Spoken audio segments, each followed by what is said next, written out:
Hey guys, welcome back to the channel. Today we're starting part 1 of an awesome what if Deku accidentally had a harem story.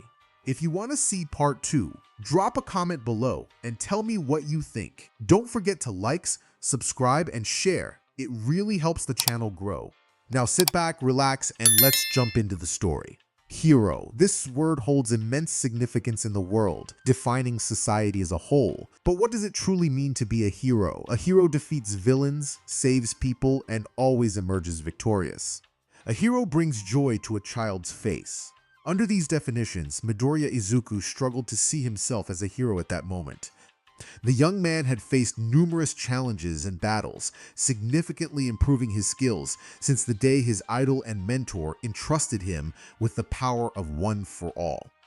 Yet, he couldn't shake the feeling of failure and self-doubt. He had given his all, his absolute best, but he still couldn't save everyone as he had hoped. The professional license exams only served to emphasize the long journey ahead of him. The loss of Sir Night-Eye weighed heavily on his conscience, and then there was Eri. He had rescued her alongside Mirio, but she remained a victim of the terror Chisaki had inflicted upon her. So many complications, so many mistakes. Could he truly claim victory? Could he genuinely call himself a hero? Midoriya was jolted from when his pink-skinned classmate called out to him, urging him to keep pace with the rest of the group. Despite her usual cheerful demeanor, Ashido could be quite strict during dance lessons. With the cultural festival just 30 days away, there was little time to waste. He quickly apologized and refocused on the instructions being given.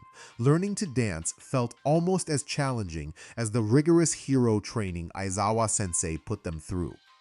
Perhaps it was simply that he lacked a natural talent for dancing. That was another matter demanding his attention. Everyone was buzzing with excitement over the upcoming cultural festival, but they still had regular classes and activities to manage. Most students were busy refining their combined moves, something he hadn't yet explored. His lack of confidence in controlling One for All and his natural shyness had kept him from discussing it with anyone. Additionally, his thoughts were consumed with expanding his abilities, as his mentor had suggested, developing a long-range attack. He would need to think creatively, especially since All Might was primarily a close-range fighter. Once again, Ashido's voice broke through his concentration, reminding him to keep up. He quickly apologized again, reminding himself to focus on the task at hand. For now, he needed to master the dance moves Ashido was teaching. The cultural festival wasn't just for him or the other students. He wanted everything to be perfect so Eri could enjoy herself. He longed to see her smile again. Clearing his mind, he concentrated on the dance steps. It was quite a sight. His movements may not have been particularly graceful, but his face radiated determination. Uraraka found it almost endearing. Rehearsals concluded, and everyone dispersed to shower and attend to their personal matters for the remainder of the day. The brunette decided to step outside for some fresh air, and to her surprise, Midoriya chose to do the same. She approached him as he sat on the lawn in front of the dorms, but he seemed lost in thought, gazing at the starry night sky. The stars sparkled in his eyes. She broke the silence, commenting on how tiring dance practice could be, which finally caught Midoriya's attention. He startled slightly, but smiled upon realizing it was Uraraka. A little. But it's not just the physical effort that gets to me, he admitted, rubbing the back of his neck. I understand. Mina makes it look so effortless, Uraraka said, sitting beside him on the grass and offering him a water bottle. He thanked her and took a sip, letting out a long sigh. It wasn't just physical fatigue. His mind was racing with thoughts. Being idle felt even more challenging at times, but he couldn't keep moving constantly. You must be dealing with a lot, huh? Uraraka observed. What do you mean? He asked, slightly taken aback. She stumbled over her words, trying to clarify her thoughts. I mean, you're working really hard, Deku-kun. That's what I meant. She felt her cheeks warm as she looked away. Well, I suppose that's true, he replied, leaning back against the grass. It felt slightly prickly against his skin, but oddly soothing. But somehow, it never feels like enough, you know? Uraraka's embarrassment faded away. She hadn't anticipated his response, but it resonated with her own feelings. She was far from the top of their class, where Midoriya stood, yet he shared the same doubts she often felt. It was somewhat humbling, she thought.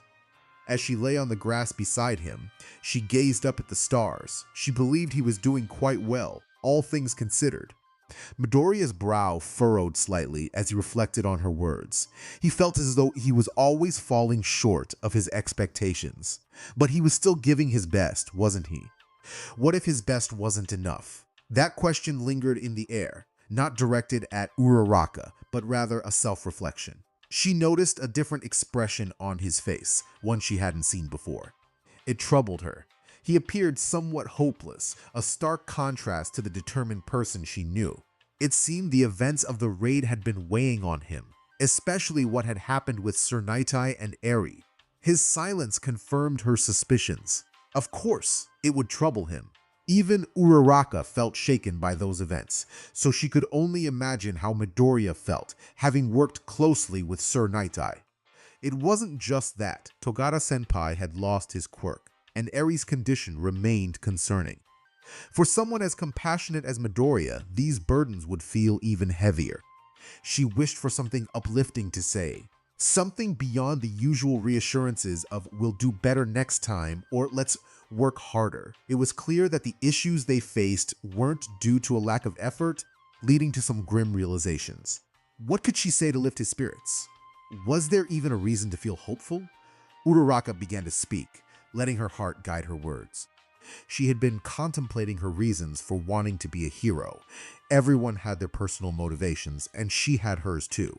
When she saw the look on Eri's face, she felt a strong urge to help. Midoriya seemed to understand her thoughts without needing her to finish. They were on the same wavelength. It had been troubling her for a while, how to act in such situations. Sometimes she found herself wondering what Midoriya would do. His reaction was immediate. He sat up in surprise. He was astonished that she had considered his actions. She nodded, affirming her thoughts. She admired him greatly. He always rushed to help others without regard for his own safety, just like during the entrance exams. Midoriya reflected on his past injuries, recalling Recovery Girl's lectures. While he felt it wasn't something to be proud of, she found it admirable. The ability to leap into action was something she aspired to. He lay back down, closing his eyes and releasing a frustrated sigh. Simply jumping into action wasn't enough. He needed to do it correctly, or it wouldn't matter. He couldn't save everyone, not in his current state. He raised his scarred hand, a reminder of the consequences of his mistakes. Yet he had saved someone, hadn't he? Uraraka sat up, looking at him earnestly. He had saved Eri, after all.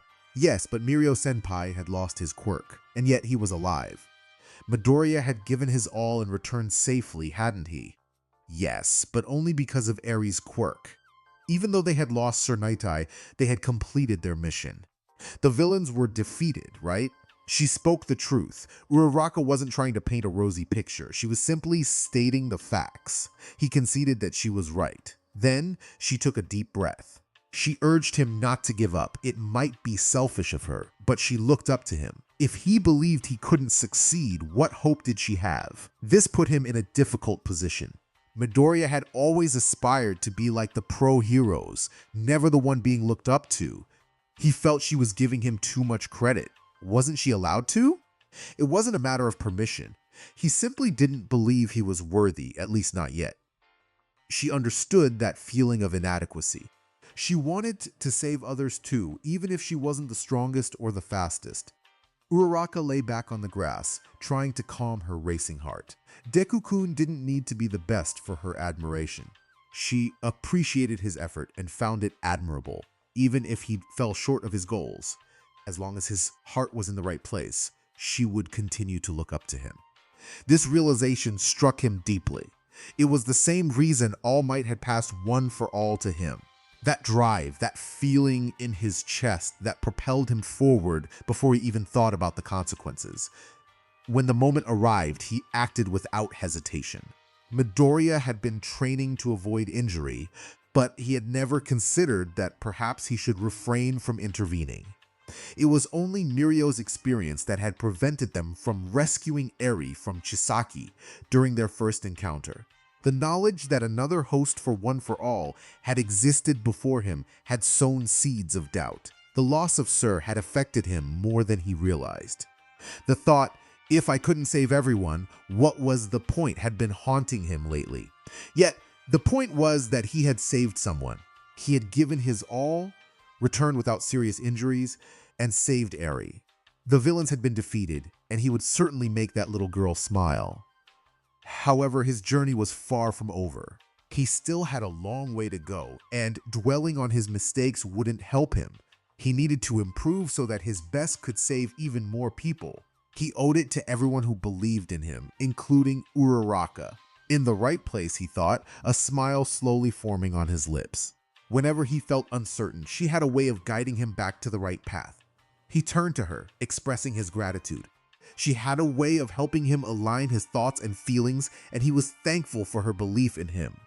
Her heart raced at his sincere words. As summer faded, the chill of autumn approached, carried by a gentle breeze that brushed against the grass and their warm skin as they gazed into each other's eyes. Perhaps it was the soft glow of the moonlight, the intimate topic they were discussing, the starry sky, or a combination of all these elements, but there was something magical about this moment. The world around them quieted, waiting for someone to speak. But what could one say in such a situation? When had they grown this close, both figuratively and literally? While they weren't too close, it felt much more intimate than usual. They had never maintained eye contact for this long.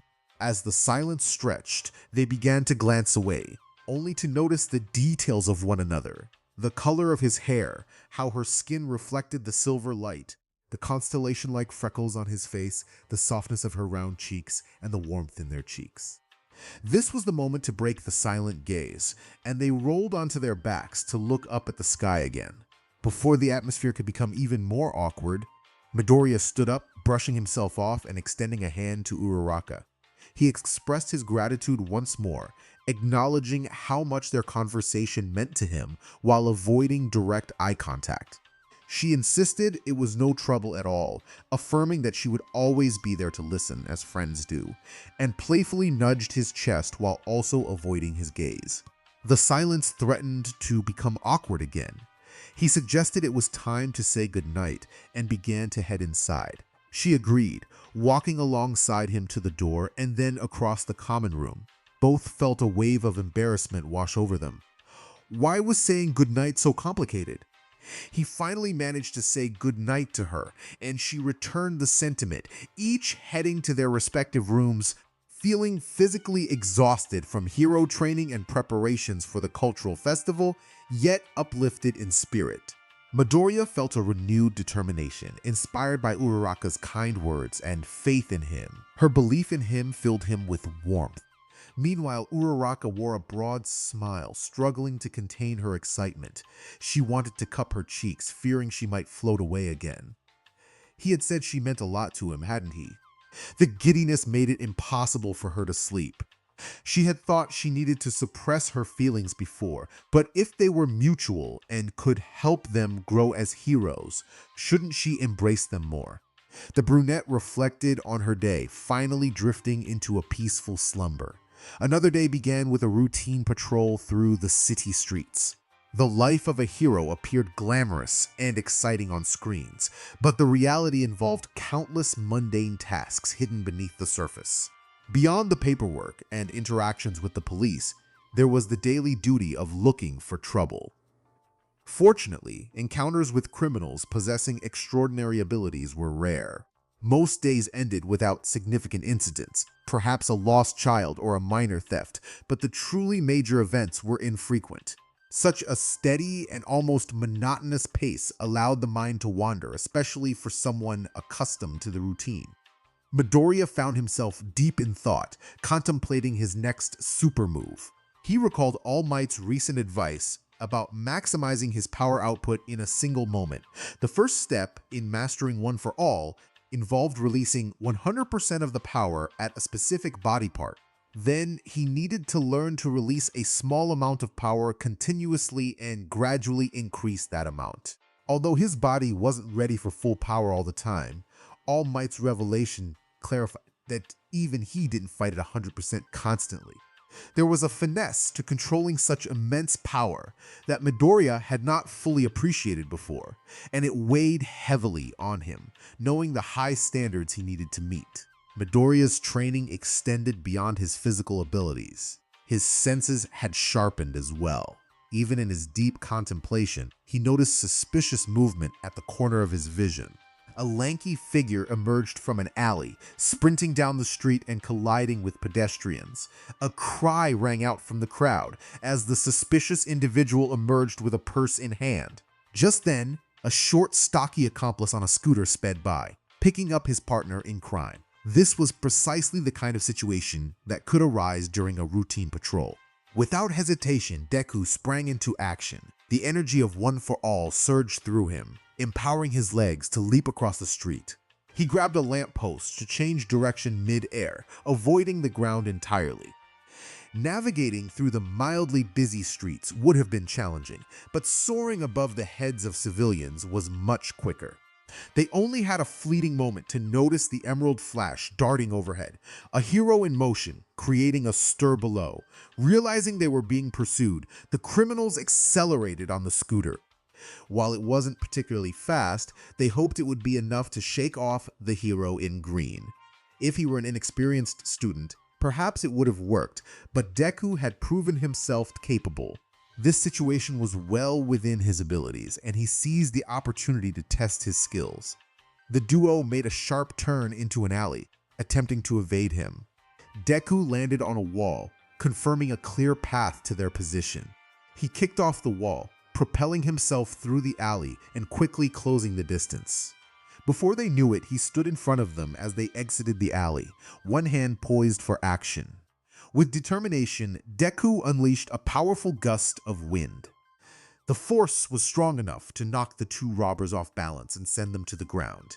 The wind also swept through the area, causing jackets and skirts to flutter.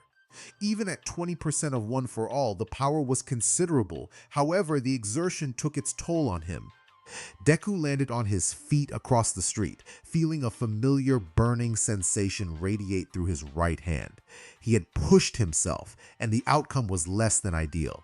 Nevertheless, he had managed to stop the two criminals.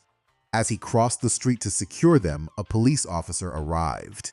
He apologized to the surrounding crowd, flashing a big smile as he returned the stolen purse to its rightful owner. Despite the minor setback, a few people clapped and congratulated him, providing a much-needed boost of encouragement. As he made his way back, the sound of a notification rang in his ear. The feminine voice of Bubble Girl reported on his statist. He informed her that he had just finished dealing with some robbers who attempted to steal a purse. She acknowledged that it was quite an eventful last day for him, noting how paperwork could be tedious at times. He agreed, and she playfully responded to his thoughts. She reminded him to fill Centipeder in once he completed his round and emphasized the importance of returning to UA on time. He confirmed that he understood. After a brief pause, she took a deep breath and reminded him that he still had her number for matters beyond work. He acknowledged her message. This was typically how his hero work-study days unfolded. Not every day involved intense confrontations, and given the recent events, he was grateful for the quieter moments. The raid on Shi Hasaikai had come at a significant cost, leading UA to temporarily suspend the hero work-studies program. Today marked his final day at Sir Night-Eye's agency, now under Centipeder's leadership. Both he and Bubble Girl decided to retain the agency's original name as a tribute. Midoriya was determined to apply everything he had learned during his time there and to prove to Night-Eye that the future could be altered. He felt he owed him that. Ultimately, this situation allowed Midoriya a bit of breathing room, enabling him to focus on other important yet lighter matters. He thought about the cultural festival and the performance they were organizing to uplift everyone's spirits at UA. With everyone feeling tense, it was the perfect opportunity to relax a little. Ironically, the students were working extra hard to ensure the event would be spectacular. Midoriya, however, was struggling with his dance moves. As the practice session continued, Ashido shouted commands to the group, urging them to synchronize their movements. She noticed Midoriya falling behind and encouraged him to adjust his position. He did his best to follow her instructions, even though he had never danced before. He was determined to make it enjoyable for Eri and everyone else, pushing through the discomfort in his bandaged finger as he focused intently. After a while, Ashido called for a pause, deep in thought as she considered the group's formation. She made adjustments to the lineup, expressing satisfaction with the new arrangement. Tsuyu commented on Ashido's seriousness, noting how unusual it was, while Uraraka agreed, understanding the pressure of the upcoming event. They acknowledged the challenges of learning at different paces, but recognized Ashido's passion for teaching dance. Hagakure pointed out how Ashido was taking the time to provide one-on-one lessons, and she approached Midoriya to help him with the choreography. Midoriya expressed his confusion about coordinating his arms and legs, especially during spins. Ashido reassured him that it was common for beginners and explained that the steps weren't complicated. He just needed to remember the movements. She demonstrated the steps, first quickly and then slowly, counting the tempo to help him synchronize with the group. Midoriya watched closely, and when she turned back to him, he surprisingly had a notebook in hand, prompting her to wonder where it had come from. He asked if she could repeat the demonstration, explaining that he learned better when taking notes. Ashido, while not shy about performing, felt a hint of nervousness with Midoriya taking notes. Nevertheless, she was determined to keep the steps simple for their friends, focusing on group coordination. Once she finished, she turned to see Midoriya nodding in approval, ready to learn more. "Did you manage to get it?" Midoriya thought he did, and as Ashido clapped her hands to set the tempo, he improved slightly, though there were still a few details to work on. She moved around him, adjusting the position of his limbs. Ashido let her thoughts slip, suggesting that he could become a good dancer with more practice. Midoriya expressed doubt, feeling too clumsy to execute cool moves like hers. Ashido reassured him that it just took practice and mentioned that street dancing wasn't the only style he could learn. Curious, Midoriya asked if she knew any other styles. Ashido shared that she was mostly self-taught, knowing a bit of ballet, waltz, tango, and salsa, but she had never had anyone to practice with. Midoriya was impressed, turning around with a sparkling expression. Ashido quickly corrected him, reminding him to focus on the steps and slide his foot to the right. She mentioned that she did it for fun, and was happy it was proving useful now. Midoriya repeated the sequence, suggesting that perhaps after the festival she could give a few more lessons since everyone seemed to be enjoying the dancing. As Ashido looked around, she noticed her friends having fun while rehearsing. The boys were laughing at Aida's amusing robot dance, and the girls were synchronizing their movements with smiles on their faces.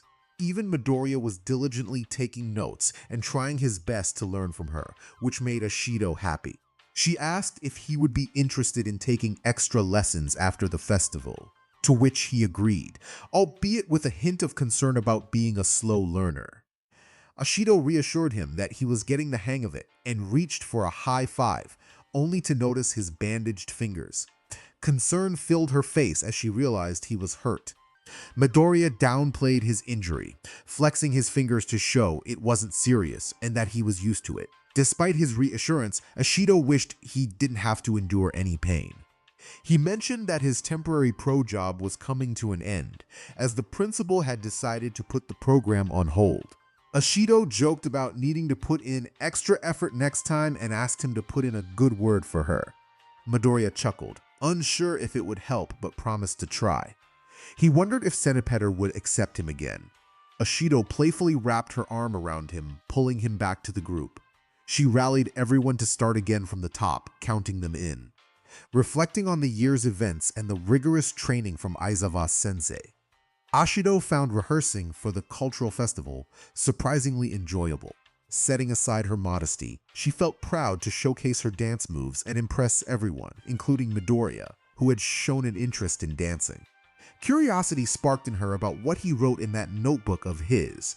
She wondered how many he had and for how long.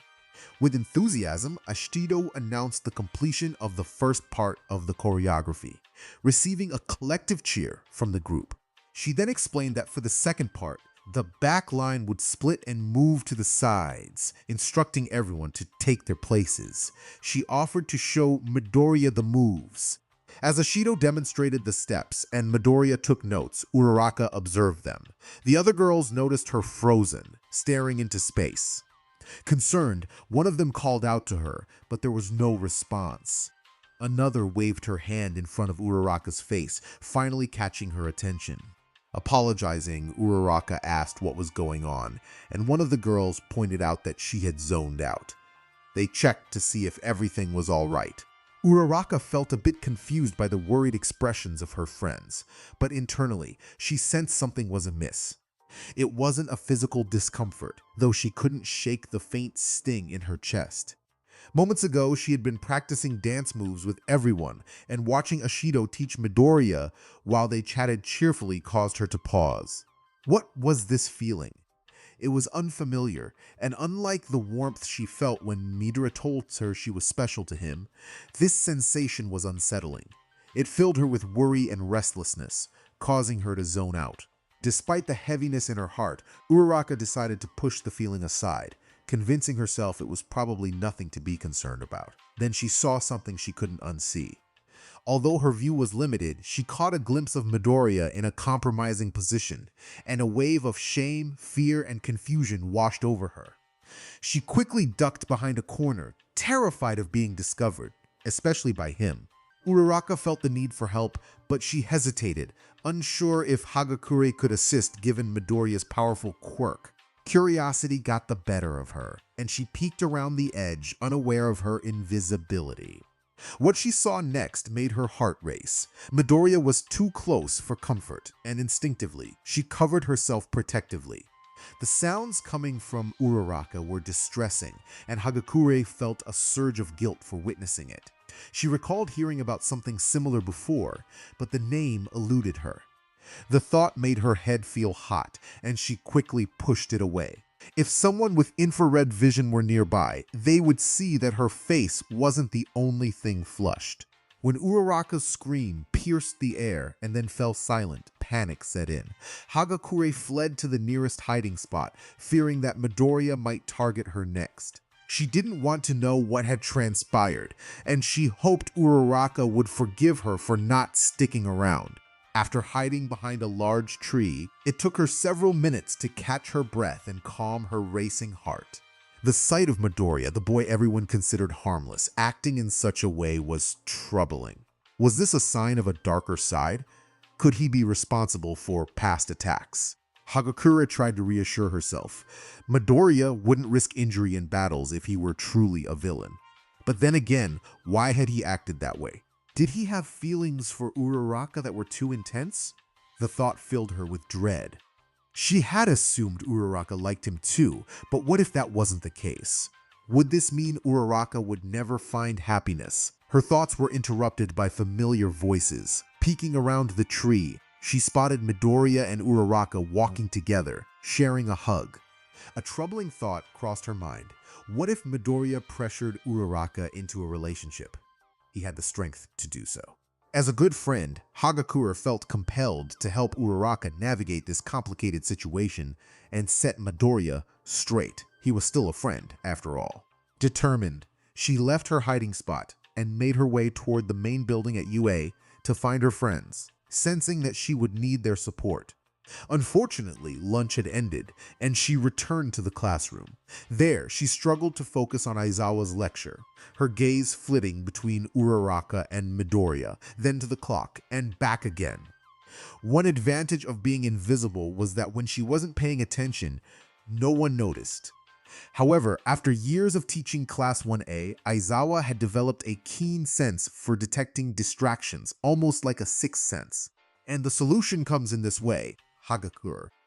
There was a moment of silence before she responded. Hagakure. She finally raised her head, a hint of realization crossing her face. The answer is 13. However, the teacher expressed doubt, suggesting that the first emperor of the Tokugawa likely did not win his first battle at such a young age. The teacher encouraged her to revisit that section of the book and summarize it in at least 2 pages. "Okay," she murmured, lowering her head once more, unnoticed by her classmates, and tried to pay attention to the lesson. This time, her head rested on the desk, drawing the attention of her peers. Afterward, during hero training, as they made their way to change into their training clothes, Midoriya approached Hagakure. Hagakure-san, if you want, I can help you with those lessons," she startled, quickly responding, "Oh, don't worry, I can handle it." "Really? I don't mind. But I do. I feel like I need to do it myself. Besides, I'm sure you're busy with your training." "Well, that is true, but I could skip one day too." "Oh, please don't. I'd hate to get in your way. I should go. Bye."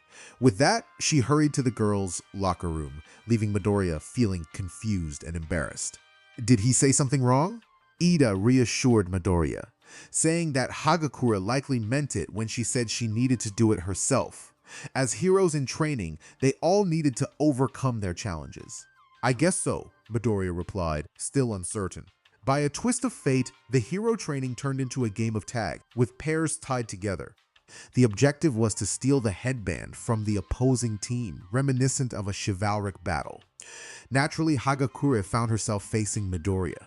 Her partner, Kirishima, was as enthusiastic as ever. They were up against Midoriya and Koda, a team that wasn't particularly strong, but Hagakure still had to contend with Midoriya. Surprisingly, the outcome, which shocked most except for Bakugao, who continued to grumble, and Uraraka, who believed Midoriya would win, was a victory for Koda and Midoriya. It all culminated in a single decisive move after much strategizing. Understanding that Kirishima would not leave any openings and that Koda was rather reserved, Midoriya devised a plan and convinced Koda to assist him. Using his quirk, Koda summoned a flock of crows that swarmed around Kirishima and Hagakure, distracting them. Seizing the opportunity, Midoriya activated full cowl and launched himself toward their target. Kirishima, determined as ever, held Midoriya back, preventing him and Koda from reaching Hagakure, who had the headband. In a moment of panic, Hagakure rolled over Kirishima's back and entered Koda's range, allowing him to easily snatch the headband, much to their relief. After the match, everyone gathered around Koda, who became increasingly nervous, while Kirishima lamented the loss. Meanwhile, Hagakure distanced herself from the quirk inheritor. Class concluded, and as everyone emerged from the showers, Hagakure rushed to Yaoyorozu's room, where the other girls were forming a study group. She burst through the door, startling her friends. "Girls! Midoriya was in a compromising position with Uraraka!" Though Todoroki was nowhere near, the room fell silent. It took Hagakure a moment to realize that Uraraka was also part of the group, and perhaps that wasn't the best way to share the news. Fortunately, she hadn't seen Uraraka, so she felt safe. As for the others, "What?" "I said that Midoriya was. Don't repeat that, please," Jiro interjected, visibly distressed.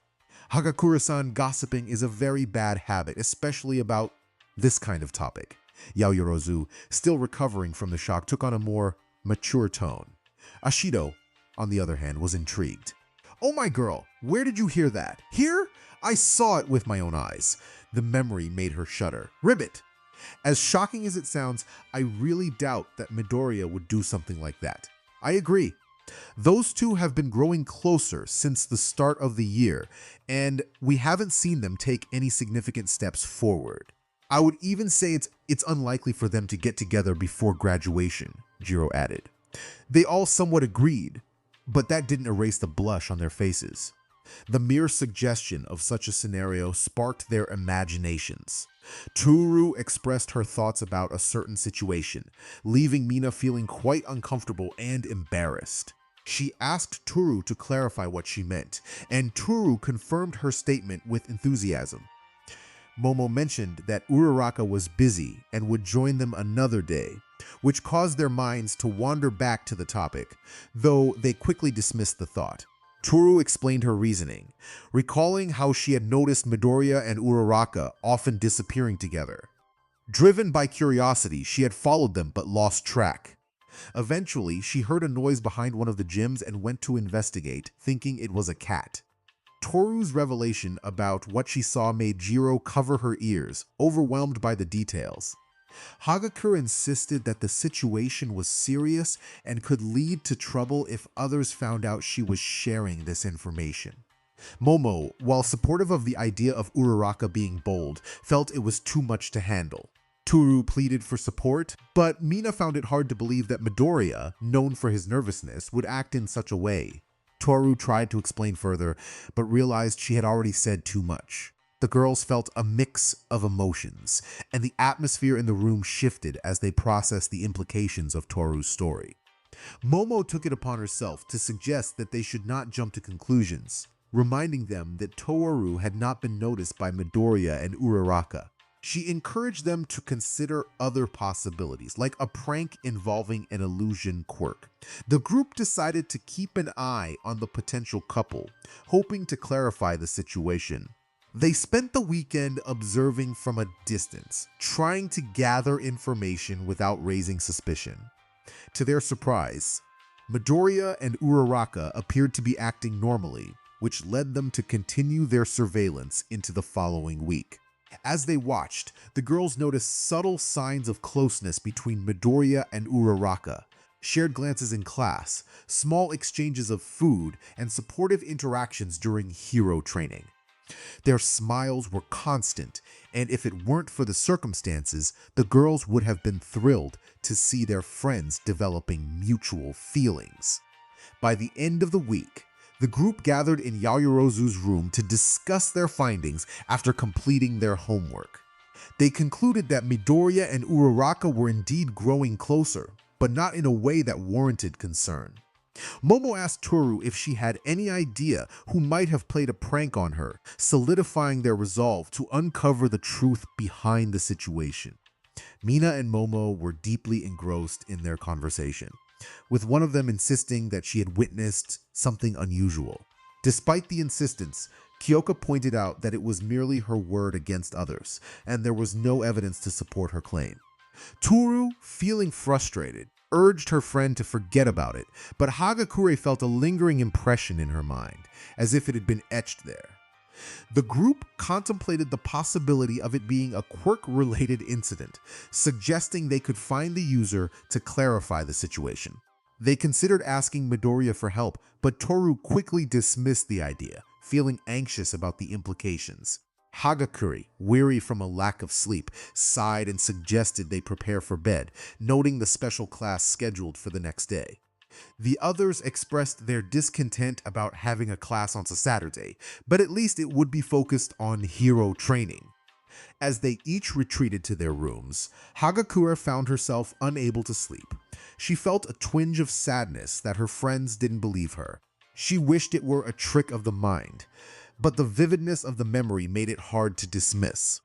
She pondered how Uraraka felt about the situation, aware that some girls seemed to embrace it, though she had no desire to explore it herself.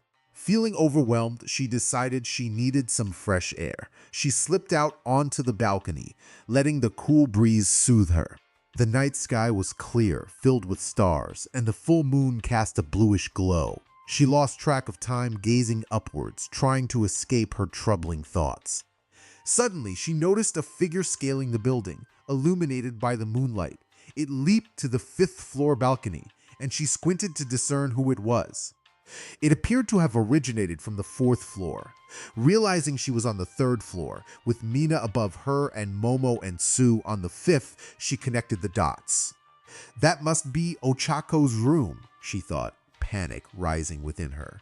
The troubling image of what might be happening flashed in her mind. She couldn't believe that someone would be going to his room. Would she confront him? What if she was caught again? Driven by concern, Hagakure rushed from her room, waking the other girls. "Toru, it's 2 a.m, Mina groaned. "Hurry up!" "Ochako might be in trouble," Toru urged. "What do you mean?" Mina asked, confused. "I saw someone climbing the building, and I think it came from her room." "Oh my gosh, could it be a villain attack?" No, I don't think. Wake up the boys. I'll gather the girls.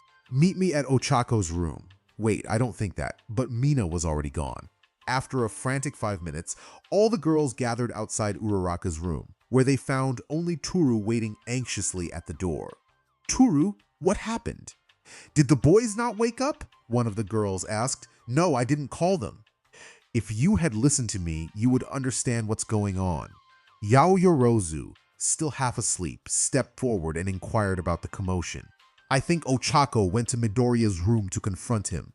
I suspect he might have pressured her into it, Tsurugi explained. Hagakure-san? Yaoyorozu started, but was interrupted.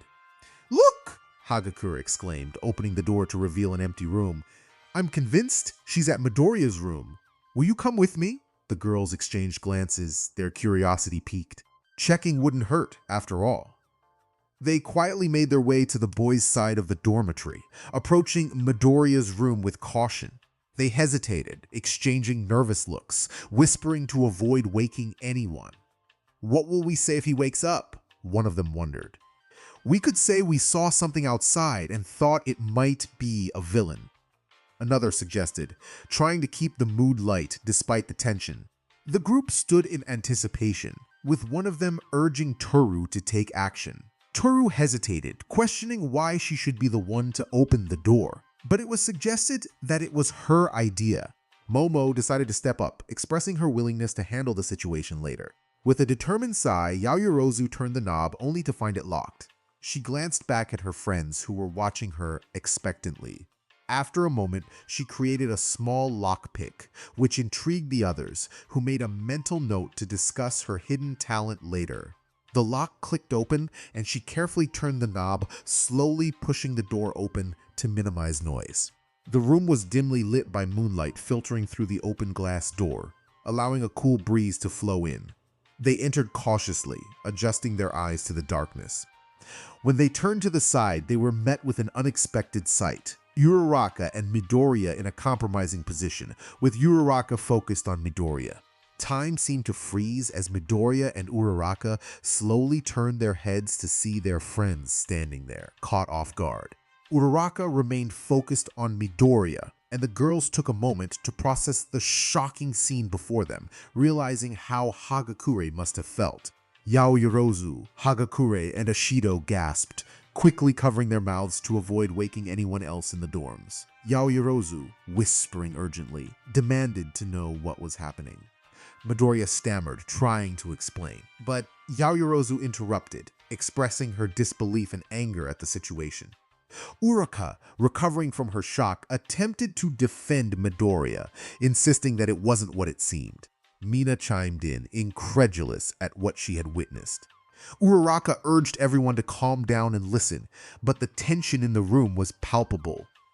Kyoka, with a serious demeanor, warned Midoriya that he was in serious trouble, causing him to back away, revealing himself in the moonlight. The group froze again, embarrassment and shock etched on their faces. Realizing his mistake, Midoriya quickly covered himself, his face flushed. Seizing the moment, Uraraka jumped off the bed and positioned herself protectively between her friends and Midoriya, arms outstretched. She pleaded with them not to approach him, while the others exchanged glances, their expressions a mix of disbelief and concern. Yaoyorozu warned Uraraka that this was not a safe situation, her serious tone indicating the gravity of the moment. Uraraka, still trying to defend Midoriya, insisted that he hadn't done anything wrong. But the others were not convinced, pointing out the compromising position they had found them in. Yaoyorozu, visibly upset, declared that they needed to take action against Midoriya, suggesting he should be restrained. The atmosphere was charged with tension as the group grappled with the unexpected turn of events, each trying to make sense of the situation while navigating their emotions and friendships. Uraraka expressed her determination, insisting that she was there by her own choice.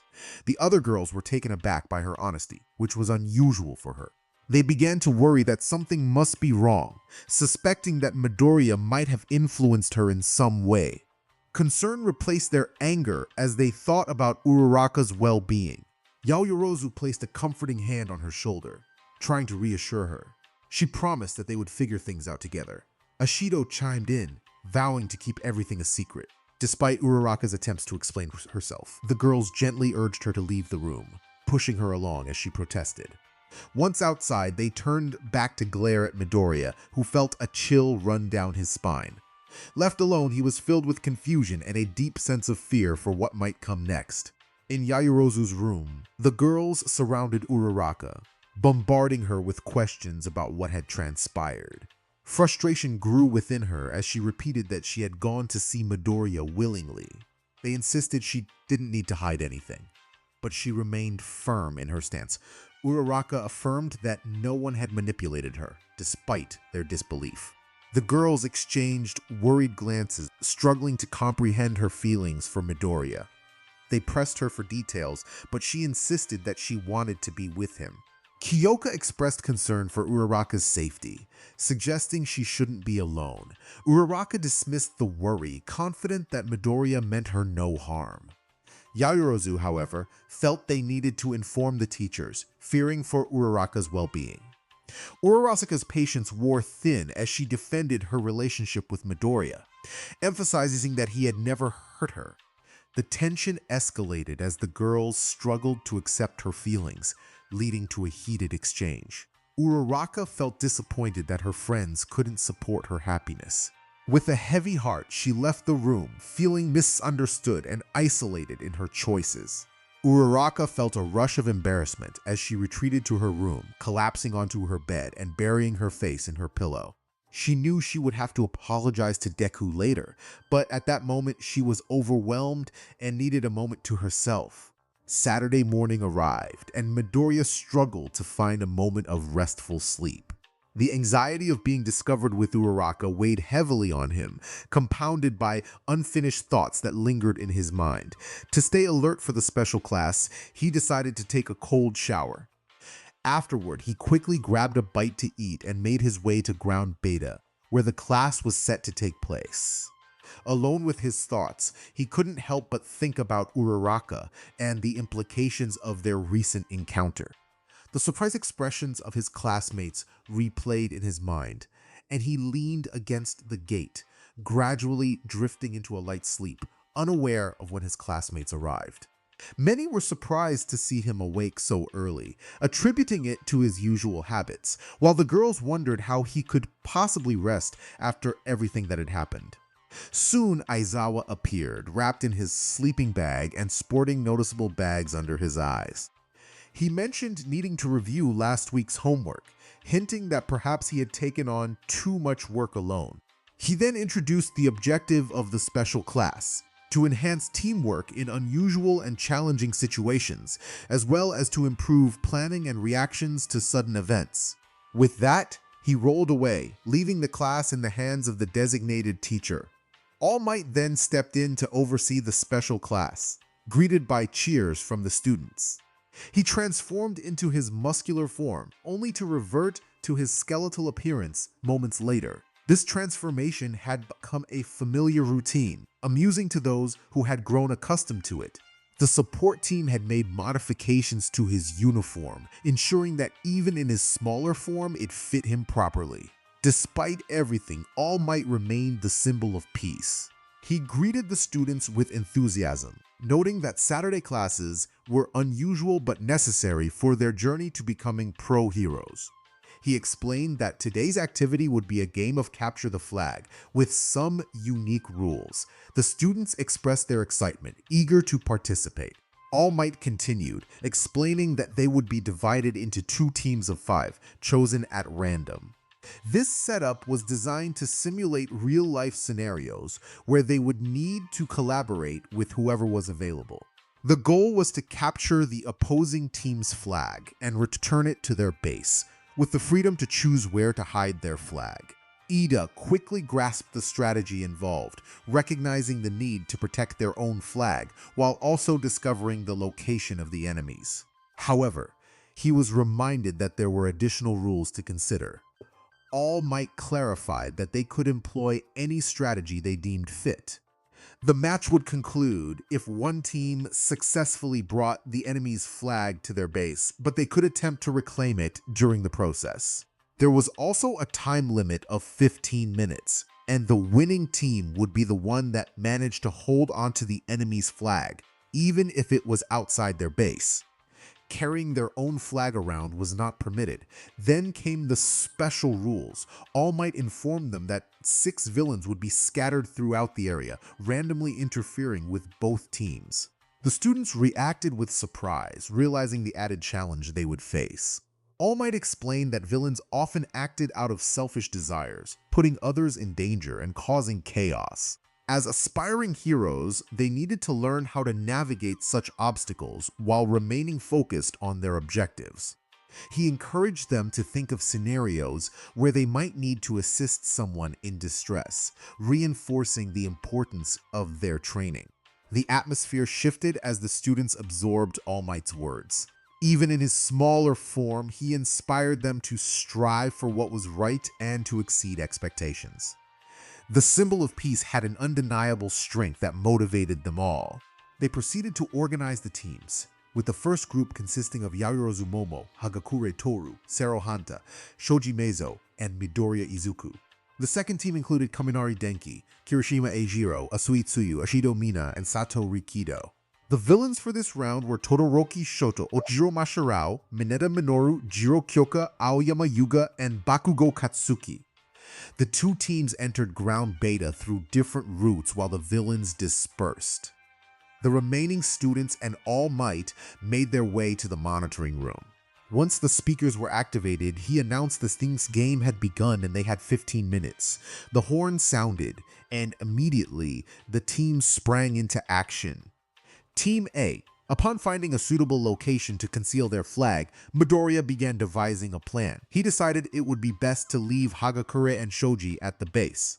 Shoji's ability to detect enemies would be invaluable, while Hagakure's stealth would enhance their defense given her limited physical strength. Midoriya and Sero would serve as the first line of offense, utilizing their mobility to their advantage. Yaoyorozu would be the main force. Although her combat skills weren't top tier, her strategic mind would compensate. The plan was to draw attention to himself and Sero, allowing Yaoyorozu the opportunity to locate the enemy base, infiltrate, and retrieve the flag. Midoriya also considered the opposing team and their members. Sato and Kirishima were likely to adopt an offensive strategy due to their quirks and personalities. Ashido and Tsuyu also possessed considerable mobility, which could allow them to act as scouts or split into two teams that combined strength and agility. However, Midoriya suspected they would charge in together, while Kaminari provided support with his area of effect quirk. He acknowledged the presence of the villain team, but chose not to strategize against them at this moment. He shared his thoughts with his teammates, who largely agreed, but he anticipated Yaoyorozu would contribute additional insights. Instead, she seemed intent on maintaining her distance while they remained inside the building chosen for hiding the flag. Sero and Midoriya began traversing the city rooftops to gain a better view of the area and potentially draw attention to themselves. Their plan appeared to be effective, perhaps too effective. Suddenly, a dazzling beam of light sliced through the air, severing Sero's tape mid-jump, causing him to tumble across the rooftop. Midoriya witnessed this and leaped back to assist his partner, narrowly evading a large explosion with an agile maneuver. He helped Sero to his feet and quickly sought refuge beneath a water tank. They soon heard footsteps and a familiar voice. Bakugo made it clear that Midoriya would not pass this point easily, as small explosions crackled in his hands, his expression fierce and determined. Sero expressed concern about encountering Bakugo so early in the game, feeling it couldn't get any worse. He was about to leap from their hiding spot when Midoriya restrained him. Not yet. Oyama is watching us from the buildings to the right. He'll cut your tape before you can escape, Midoriya cautioned. What should we do then? Sero asked. I'll come up with something, Midoriya replied, determination in his voice. Team B. After securing a location to hide their flag, Team B set out to pursue the enemy's flag while Kaminari remained on guard, just as Midoriya had anticipated. The presence of Todoroki and Bakugo as villains posed a significant challenge, making the idea of splitting up unwise. Although it might take longer, they would face fewer obstacles by maintaining a united front and focusing on their objective. Kirishima wisely noted that Midoriya would have anticipated this and suggested they finish the task quickly. The team agreed, especially Mina and Tsuyu, who had their reasons for wanting to avoid a confrontation with Midoriya at that moment. As the horn sounded, they began to move, but before they could make any substantial progress or determine the direction of the enemy base, a massive iceberg appeared before them. This was an ominous sign. Perched atop the icy formation was Todoroki Shoto, wearing an amused expression. The first team had met with Team B, and there was a sense of regret about not insisting on a different approach with Bakugo. It was likely that he had already found Midoriya. On the street, the group of students wore expressions of anxiety. This situation felt dire, and one of them expressed concern, urging the others not to worry. They needed to get past Bakugo, but another student pointed out that it was easier said than done. A true warrior, however, never backs down from a challenge. One girl reminded them that they were all girls, but another insisted that what mattered was the strength of their hearts. Ojiro then emerged from an alley, adopting a fighting stance and declaring that he needed to work hard to avoid being overshadowed. As Team B stood back to back, they quickly found themselves in a tight spot, unsure of what to do next. One of them admitted they were at a loss, prompting the others to brainstorm for a solution. Meanwhile, Team A's Yaoyorozu navigated the streets and alleys with caution, scanning every corner before sprinting to the next cover. She crafted a pair of binoculars to locate the enemy hideout from a distance and set up tripwires with small rattles to prevent surprise attacks. Despite her reluctance to admit it, she recognized Midoriya's talent for analyzing situations and planning ahead. Just moments later, she heard a loud explosion in the distance, followed by the sight of a massive iceberg forming.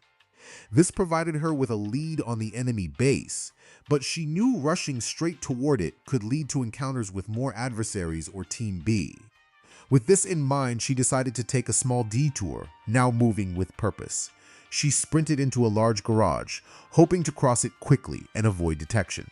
The place was dimly lit and filled with crates, creating a maze-like environment. To navigate, she created a small candle, which was easier to manage than an electric lantern.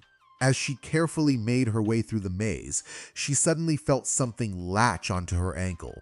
Bringing the candle closer, she realized it was a small purple sphere, and she knew exactly who was responsible for it. An ominous laugh echoed through the garage. Mineta welcomed her to his trap, claiming she was now in his grasp. Yaoyorozu felt a mix of annoyance and concern, but she didn't let it show. Mineta, hearing her thoughts, responded defensively. Jiro then revealed her presence, questioning why she would team up with Mineta. The banter continued, with accusations flying back and forth about their plans and intelligence.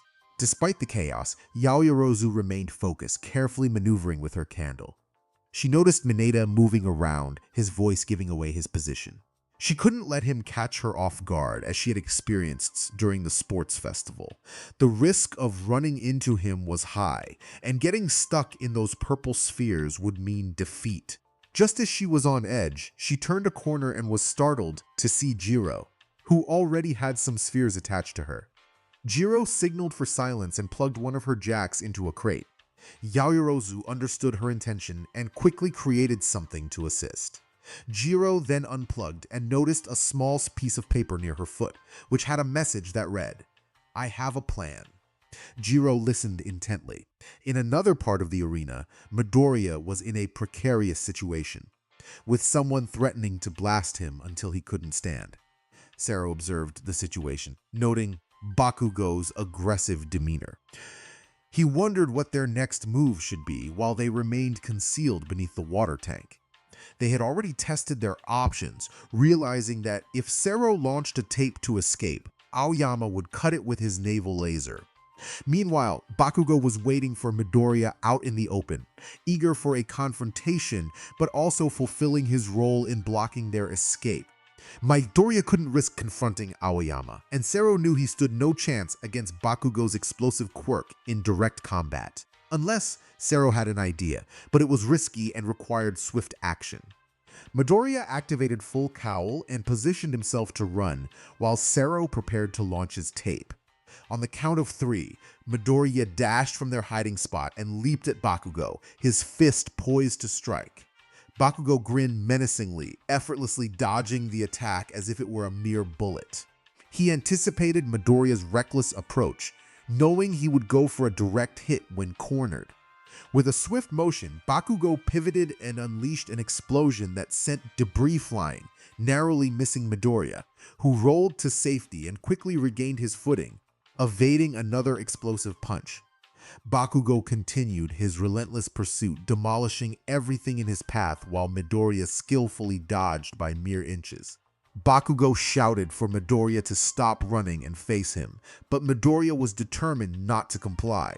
He acknowledged Bakugo's taunts, insisting he didn't need to get past him. In a clever maneuver, Midoriya feigned a jump to the side, closing the distance between himself and Bakugo. The explosive teen reacted just in time, but not quickly enough. Midoriya seized Bakugo's wrists and pushed his arms down just before an explosion erupted, creating a cloud of dust. Inspired by Uraraka, Midoriya aimed to obscure Aoyama's vision with the dust cloud. He had calculated Aoyama's likely position based on the angle of the lasers and the distance from which he could shoot. Seizing the opportunity, Sero launched his tape in 2 different directions. One was severed by Aoyama's laser, while the other adhered to a nearby building. Sero then exerted his full strength to retract it, swiftly exiting the area and swinging low around the building. Bakugo noticed and leaped to intercept Sero, but as soon as he left the ground, he had to use his blast to evade Midoriya's attack. Midoriya executed a powerful smash, narrowly missing Bakugo, but his goal was simply to buy time for Sero to continue with the plan. He planted his hands on the ground and delivered a vertical kick, forcing Bakugo to dodge once more. Meanwhile, Sero navigated around the buildings, evading Aoyama's line of sight. When Sero finally located his opponent, it was too late. He crashed through the window and swiftly wrapped Aoyama in tape, immobilizing him in a way that prevented him from using his laser. Sero apologized for the awkward position, assuring Aoyama that he would free him later. Aoyama, despite being bound, managed to respond with a tearful smile. In another part of the battlefield, Team B faced off against Todoroki and Ojiro. Kirishima questioned Ashido about their plan, while he defended against Ojiro's attacks using his hardening quirk. Ashido had to dodge another icy geyser, realizing that Todoroki was not holding back. He sat calmly atop an ice block, generating ice faster than Ashido could melt it, while walls of flames blocked their approach. Ojiro was isolating them in one-on-one confrontations, disrupting their formation. It was a small miracle that Ashido managed to communicate their strategy without raising her voice. Exchanging determined glances, they set their plan into motion. Kirishima shifted his focus from Ojiro to Todoroki, charging directly at the fire and ice user. Ojiro pursued him but found his path obstructed by Ashido. Kirishima raced past Sato, who grabbed him by the arm and launched him like a cannonball toward Todoroki. An ice wall appeared, but Kirishima's quirk shattered it, allowing him to close in on Todoroki. However, he still had to contend with the flames. While they didn't burn through his hardened skin, the heat was intense, pushing him to his limits, even with the added protection from his quirk. Unless Todoroki realized that allowing Kirishima to remain close in his current state could lead to disaster. Trusting in his friend's strength, he intensified the heat and flames he projected, enveloping Kirishima in a massive inferno. To his surprise, Kirishima emerged from the flames, arm drawn back, ready to deliver a powerful strike. If Todoroki hadn't reacted in time to create an ice pillar between them, Kirishima would have sent him flying much farther than a few meters. Kirishima's punch shattered the ice, but lacked the force he had intended. Todoroki, rising to his feet with a smile, remarked on the situation, questioning if they were truly not monsters. Kirishima, maintaining his usual grin despite appearing fatigued, responded that Todoroki was the one creating ice mountains and instant chaos. He noted that his quirk was losing effectiveness, and his skin was returning to normal. He acknowledged his need to improve his endurance. Todoroki inquired if Kirishima could take a moment to breathe, to which Kirishima confidently replied that he had done his part. As they spoke, the glacier Todoroki had created earlier began to tremble. He turned to see Sato breaking through it, creating an opening for Tsuyu, who quickly darted through to escape as swiftly as her legs would allow. Understanding the situation, Todoroki realized he couldn't allow them to proceed unchecked. Sato charged toward Todoroki, fists poised to strike. In response, Todoroki swiftly erected another ice wall, this one thinner than the last. Sato teased Todoroki about running low on ice, prompting Todoroki to counter with a question about how many sugar bars Sato had consumed. Meanwhile, Ashido was still grappling with Ojiro, pleased that her plan was unfolding successfully. Tsuyu was among the fastest, and with the challenges posed by Todoroki's flames and ice, she needed to escape first. To facilitate this, they had to distract Todoroki while Sato broke through the barrier and kept Ojiro occupied. Ashido, being quite athletic, managed to hold her own against Ojiro, even if her skills didn't quite match his martial arts expertise. However, Ojiro's tail was a significant advantage, making it difficult for her to throw him off balance. She realized that to win, she needed to use his strength against him, but his tail was both unpredictable and formidable. An idea sparked in her mind as she began to circle him, skidding with her acid and narrowly avoiding his attacks. Ojiro playfully urged her to stay still, assuring her he wouldn't hit too hard. Ashido, determined to win, declared that she wouldn't stop. As she spoke, she launched droplets of acid at Ojiro, who leaped high, using his tail to evade the attack. He taunted her, insisting she needed to do better to stop him. With a triumphant grin, Ashido revealed her strategy. When Ojiro landed, he realized the ground was slick with her viscous liquid, causing him to slip just as he was about to regain his footing. His tail was ineffective as a counterbalance, and he struggled to maintain his balance. Suddenly, he felt a weight descend upon him. Ashido had melted a lamppost at its base, causing it to topple onto him. It wasn't overly heavy, but without a solid grip on the ground, he found himself immobilized. Surprised, he remarked on the unexpected turn of events. Ashido reassured him that she would help him out later, just as something flew overhead. Moments earlier, Sero had arrived at the scene, observing the chaos.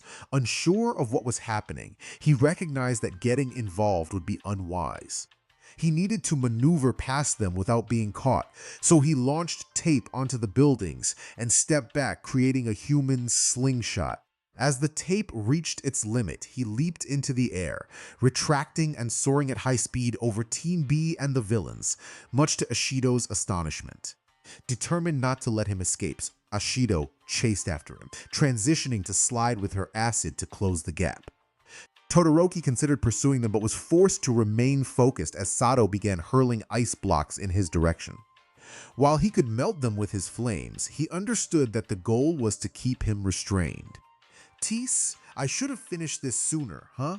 Team A Yaoyorozu. Jiro shouted that she would make Mineta regret his actions when she found him, while Yaoyorozu focused on her task on the floor, creating something useful. She was frustrated by Mineta's antics, especially as he continued to taunt her. Jiro was angry not only at him but also at herself for ending up in this situation. The game had begun, and she had wandered into this area, confident she would encounter someone. She chose this specific location because the buildings were close together, allowing her to use her quirk to sense nearby individuals. However, upon entering the garage, she discovered 3 purple spheres stuck to her clothes. So that was what the tiny troublemaker had been up to. She warned him that he was going to regret his actions, her irritation boiling over. Mineta responded with a taunt about her appearance, which only fueled her anger further. She plugged one of her jacks into a crate, trying to focus. Jiro muttered to herself about her growing frustration, contemplating her options. Yaoyorozu, ever the voice of reason, reminded her that they couldn't resort to extreme measures. She confirmed her readiness, and they set off to find Mineta, careful to navigate around the traps he had set. Every few steps, Jiro used her quirk to locate him. Jiro expressed disbelief at the number of traps Mineta had laid out. Yaoyorozu explained that he had run off as soon as they entered ground beta, likely scattering traps as he went. Jiro questioned the logic behind the number of traps, and Yaoyorozu confidently stated that her training had prepared her for this. Jiro doubted Mineta's claims about the traps, but Yaoyorozu remained unfazed, assuring her that they would soon catch up to him. Mineta, feeling increasingly anxious, realized he was in trouble as the two girls closed in on him. He stammered an apology, trying to downplay his actions, but Jiro and Yaoyorozu were not swayed. Jiro cracked her knuckles, and Yaoyorozu prepared some restraints. Mineta gulped, knowing he was in for a rough time. In the end, Mineta found himself dizzy, tied up in a straitjacket and additional restraints, unable to speak. Tears of regret filled his eyes, not from the predicament he was in, but from missing a chance to interact with Yaoyorozu. Outside the garage, the two girls sighed in relief. Yaoyorozu took a step back and created a staff, ready for action, leaving Jiro confused. Jiro asked what she was doing, and Yaoyorozu explained that she was taking on the role of a villain. Jiro, however, decided to concede, saying that she wasn't in the mood for villainous antics. Yaoyorozu was surprised but relieved, and Jiro mentioned that she had other things on her mind. Yaoyorozu reassured her that Mineta wouldn't be a problem anymore and warned her to avoid the main road since Todoroki was nearby.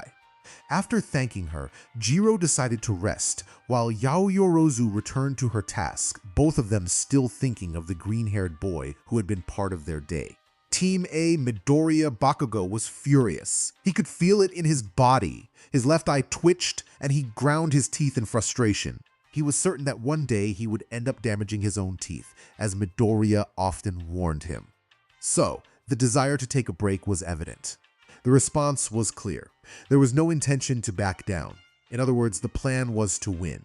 That was the determination Bakugo faced. A massive explosion propelled Bakugo forward, followed by another that sent him spinning through the air, crashing to the ground just inches away from Midoriya. He pursued relentlessly, launching explosive punches that narrowly missed the green-haired boy. Midoriya was clearly on the defensive, which only fueled Bakugo's anger. Did he think he could win by simply avoiding confrontation? Running away was typical for Deku, but that only infuriated Bakugo further. He wished Deku would just give up and accept defeat. Bakugo's frustration erupted as he shouted at Deku. Midoriya, however, was focused and had no time for games. He feigned a step forward and closed the distance to Bakugo while throwing a punch. Bakugo was quick to respond, recalling their previous encounter. Midoriya ducked under Bakugo's attack, narrowly avoiding another blast. He planted his hands on the ground and executed a powerful kick to Bakugo's side. Although it was a strong hit, Bakugo managed to withstand it, driven by sheer determination. He seized Midoriya's legs, spinning him around and slamming him to the ground. Dazed, Midoriya struggled to rise as Bakugo held him in an arm lock, threatening to unleash an explosion at point-blank range. Bakugo urged Deku to give up, suggesting that perhaps he would let him leave with only minor burns. Midoriya, however, was resolute. Giving up was not an option. With a burst of energy, Midoriya activated his full cowl, propelling both of them into the air. Using his free arm, he grasped Bakugo's shirt and twisted them around in midair. The force of the maneuver sent Bakugo hurtling away, crashing into another building while Midoriya landed gracefully. With a final glance at his rival, he dashed away, realizing he had spent more time than intended and needed to return to his plan quickly. He leaped across the rooftops, scanning for Sero but instead spotting Asui. He hadn't anticipated Team B splitting up. Given the distance she had traveled, something must have happened to Team B similar to his encounter with Sero. It was likely that his teammates were facing other villains, with Todoroki being the first to come to mind. He had to choose between supporting them or preventing Asui from discovering their hideout. At this rate, they would have to contend with Bakugo or Todoroki, and considering Asui's agility, mere defensive tactics wouldn't hold her back for long. They would need to recover their flag while dealing with the villains. By his estimation, Yaoyorozu should be near the enemy base, and if luck was on his side, Sero wouldn't be far behind. The members of Team B who could handle the half-cold, half-hot team were Kirishima and Sato, leaving Kaminari at the base and Ashido as an unknown factor. A detour could help Midoriya evade Bakugo for a longer period. With determination, he pressed on. Asui was sprinting, or perhaps leaping, as fast as she could. She had seen Sero moving through the building moments ago and used his direction as a reference for the enemy base's location. Deciding that speed was more crucial than stealth at that moment, she pushed forward. However, she soon regretted her choice as a figure enveloped in sparks bounced from wall to wall, skidding to a halt in front of her. A frown formed on her face, one she couldn't conceal. Of all people to appear, the figure addressed her, stating that they wouldn't let her pass. She stood still, trembling slightly, her head bowed, and her hands clenched into tight fists. Something was clearly troubling her. The question escaped her lips, filled with confusion and frustration. The figure, taken aback, asked her to repeat herself. She demanded to know why it had to be him. Looking up, Midoriya was taken aback by the expression on her face, pure anger. He hesitated, unsure of how to respond, and asked what was wrong. She insisted he not refer to her in that manner. He understood the reason for her anger. He had ignored it until now, but it was evident that all the girls were behaving differently around him. After everything that had transpired, it was only natural. Yet, he hoped that time would heal the rift and that their teamwork as aspiring heroes wouldn't be affected. It seemed he had been mistaken. What had happened couldn't simply be brushed aside, but he still held on to the hope that his friends would eventually forgive him. Asui felt a surge of frustration and anger, expressing her desire to confront Midoriya. She questioned him about Uraraka, demanding to know what had happened. Midoriya instinctively stepped back, sensing the intensity of Asui's emotions. Although she wasn't the strongest, her determination was intimidating, and he realized he couldn't hold back his strength without facing consequences. Asui launched herself at him with agility, using a lamppost for momentum. Midoriya was taken aback by her unexpected strength, but managed to defend himself. She continued to attack, evading his punches with remarkable speed, showing no signs of fatigue. Determined to match her energy, Midoriya activated his full cowl and began to leap around, trying to keep up with Asui's pace. The atmosphere felt like a chaotic game as they exchanged blows mid-air, both bouncing off each other. Suiz landed on a lamppost and used her tongue to anticipate Midoriya's movements, attempting to restrain him. He quickly countered, using his legs to wrap around her and bring her down to the ground. Asui sprang back up, but Midoriya was faster, surprising her with a feigned punch and securing her in a headlock. She struggled against him, but he held firm, urging her to pause for a moment. Curiosity mixed with frustration, Asui questioned his newfound skills, to which he revealed that Ojiro had taught him some techniques. After a brief struggle, she relaxed, allowing herself to catch her breath. Midoriya tried to reassure her about Uraraka, insisting he would never harm her. Asui expressed her doubts, recalling the look on Uraraka's face, which had seemed so different. Midoriya acknowledged that while Uraraka might appear changed, she was still the same person. Asui's skepticism lingered, and she proposed that if he cared for Uraraka, he should take her along too. Midoriya was taken aback by the suggestion, feeling unprepared for such a responsibility. Before he could respond, a loud blast interrupted their conversation, causing him to instinctively cover his ears. In the chaos, he received a kick to the stomach, and as noise subsided, he saw Jiro helping Asui up. Jiro inquired if Asui was all right, and upon hearing her response, she glared at Midoriya, ready to confront him. Realizing the situation had escalated, Midoriya felt the urgency to escape. He activated his full cowl and dashed away, with Jiro and Asui in pursuit, leaving the training objectives behind. Team B Sato versus Todoroki realized he needed to stop taking it easy on his classmates. No one in Class 1A was holding back. Sato relentlessly hurled ice blocks and heavy objects at him, forcing Todoroki to either dodge or counter with his flames. He was beginning to feel the toll, both mentally and physically. He was unaware that Sato's sugar rush had extended its duration. At the start of the year, Sato would have been asleep by now, but the muscular teen was surprisingly focused. Todoroki had also made significant progress with his flames and the combination of his powers, yet he still struggled with his over-reliance on his quirk, making prolonged fights challenging. He felt the strain in his body. His ice side felt cold, while his fire side ached as if it had been lightly burned by the sun. It was entertaining, he thought, but he knew it was time to finish this.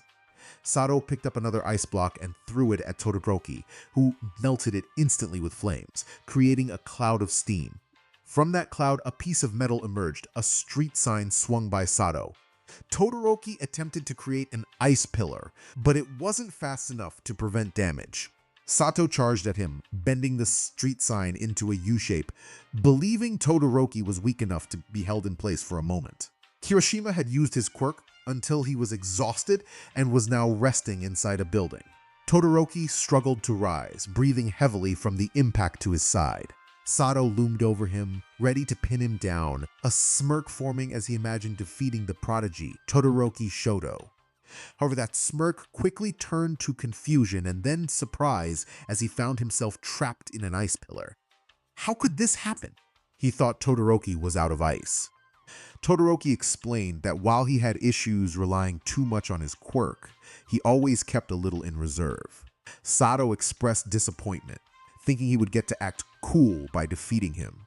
Todoroki reassured him that he was practically out of the game, and the ice would not break easily. Still, Sato complained about the cold, feeling increasingly tired. Todoroki wondered if Sato was about to hibernate. As Todoroki checked the heartbeat of his sleeping classmate, a blur passed overhead, a flash of green catching his attention. Midoriya appeared, looking frustrated or perhaps angry, followed closely by Jiro and Asui, who were clearly pursuing him. Feeling worn out, Todoroki chose not to intervene or follow them. He simply allowed himself to slide down onto the ice block where Sato was trapped. In a few more minutes, he would melt the ice. Team A Sero versus Team B Ashido. Sero spotted Ashido pursuing him and had to admit he was impressed by her ability to keep up. Now, he needed to find the location of their base. He swung himself up to the rooftops, evading Ashido's line of sight. Meanwhile, Ashido skidded to a halt, realizing she had lost him. However, she noted that he didn't seem to know where the base was, so she decided to warn Kaminari. She dashed through an alley and entered a tall building through the back door, unaware of the observer tracking her. From the rooftop, Sero had been watching her since he arrived. He also noticed another familiar figure, Yoyorozu. He quickly jumped down to inform her of what he had seen, mentioning that Todoroki was nearby and that Midoriya was holding Bakugo. Yaoyorozu decided they should enter the building and try to capture the flag themselves. Their plan was straightforward. Sero would break in and keep Achachido and possibly Kaminari occupied while Yaoyorozu searched for the flag. Once she found it, she would create a distraction, hand the flag to Sero, and hold off the enemies for as long as possible, allowing her teammate to return to the base safely. It seemed like a solid plan, so they set it in motion. Sero positioned himself on the rooftop of the building across from where Ashido had entered, while Yaoyorozu waited at the corner, ready to make her move. On the count of 3, Sero jumped, using his tape to latch onto the wall and propel himself past the third-floor window, where he had seen a silhouette he believed to be Ashido. To his surprise, he encountered a mannequin with a wig resembling Ashido's hair. Just then, the real Ashido emerged from the shadows, performing a flip like a gymnast, and kicked Sero, causing him to crash to the ground. The wooden floor beneath him gave way, and he fell through several levels until landing in the underground garage. Ashido had used her acid to weaken the structure, creating a trap. Dazed but determined, Sero struggled to recover, but he had little time as a bolt of electricity surged from the ground, narrowly missing him. Sero was caught off guard when he encountered Kaminari, who seemed to be waiting for him.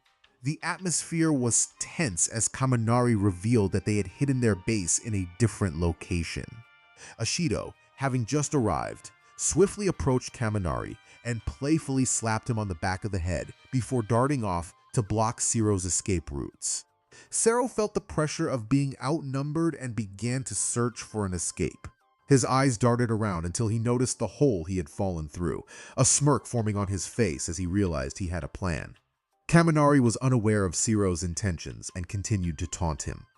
Just then, the ceiling above them shattered, and Midoriya burst through, his fist breaking through the concrete. Moments earlier, Yaoyorozu had overheard Kaminari's loud comments about their hideout and had quickly informed Midoriya of their situation. Understanding the need for action, Midoriya leaped into the fray. In the underground space, Midoriya tackled Kaminari, sending him flying, while Sero attempted to restrain Ishido, only to find that her acid was melting his tape. Midoriya called out for a change in strategy, and with determination, he leaped off the wall toward Ashido. She prepared her acid veil, creating a barrier of acid, but Midoriya had a counter in mind. With a flick of his finger, he unleashed a powerful gust of wind that blew away the acid wall, causing some of it to splatter onto Ashido. While the acid was not harmful, it did manage to melt part of her pants, revealing light pink underwear adorned with small red ribbons. Both Midoriya and Ashido froze, their eyes locked on the unexpected sight. As Midoriya broke through the ceiling, he inadvertently damaged some pipes, causing water to pool around them. Meanwhile, Sero was easily outmaneuvering Kaminari, using his tape to dodge the electric attacks. He admired Kaminari's skills, but knew they weren't enough to stop him. Sero decided to take action, pulling on his tape to initiate a trap that ensnared Kaminari in a cocoon of tape. He playfully named it the Spider Trap, to which Kaminari suggested it needed a more dramatic title. In response, Kaminari unleashed his maximum electric output, sending a surge of electricity through the ground.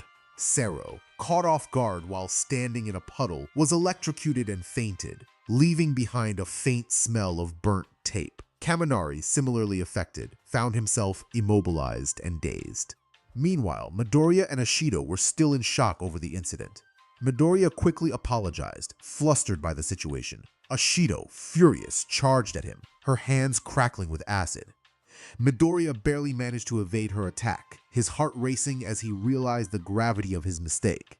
As Ashido yelled at him, her anger was palpable. Midoriya tried to explain that it had been an accident, but his words only seemed to fuel her rage. Just then, he was unexpectedly kicked from behind, sending him crashing into a column. Asui and Jiro had just arrived, and Midoriya found himself in a precarious position, with a kunai narrowly missing him. Looking up, he saw Yaoyorozu glaring down from the hole above, already preparing more dangerous objects. She had witnessed the earlier scene and was clearly displeased.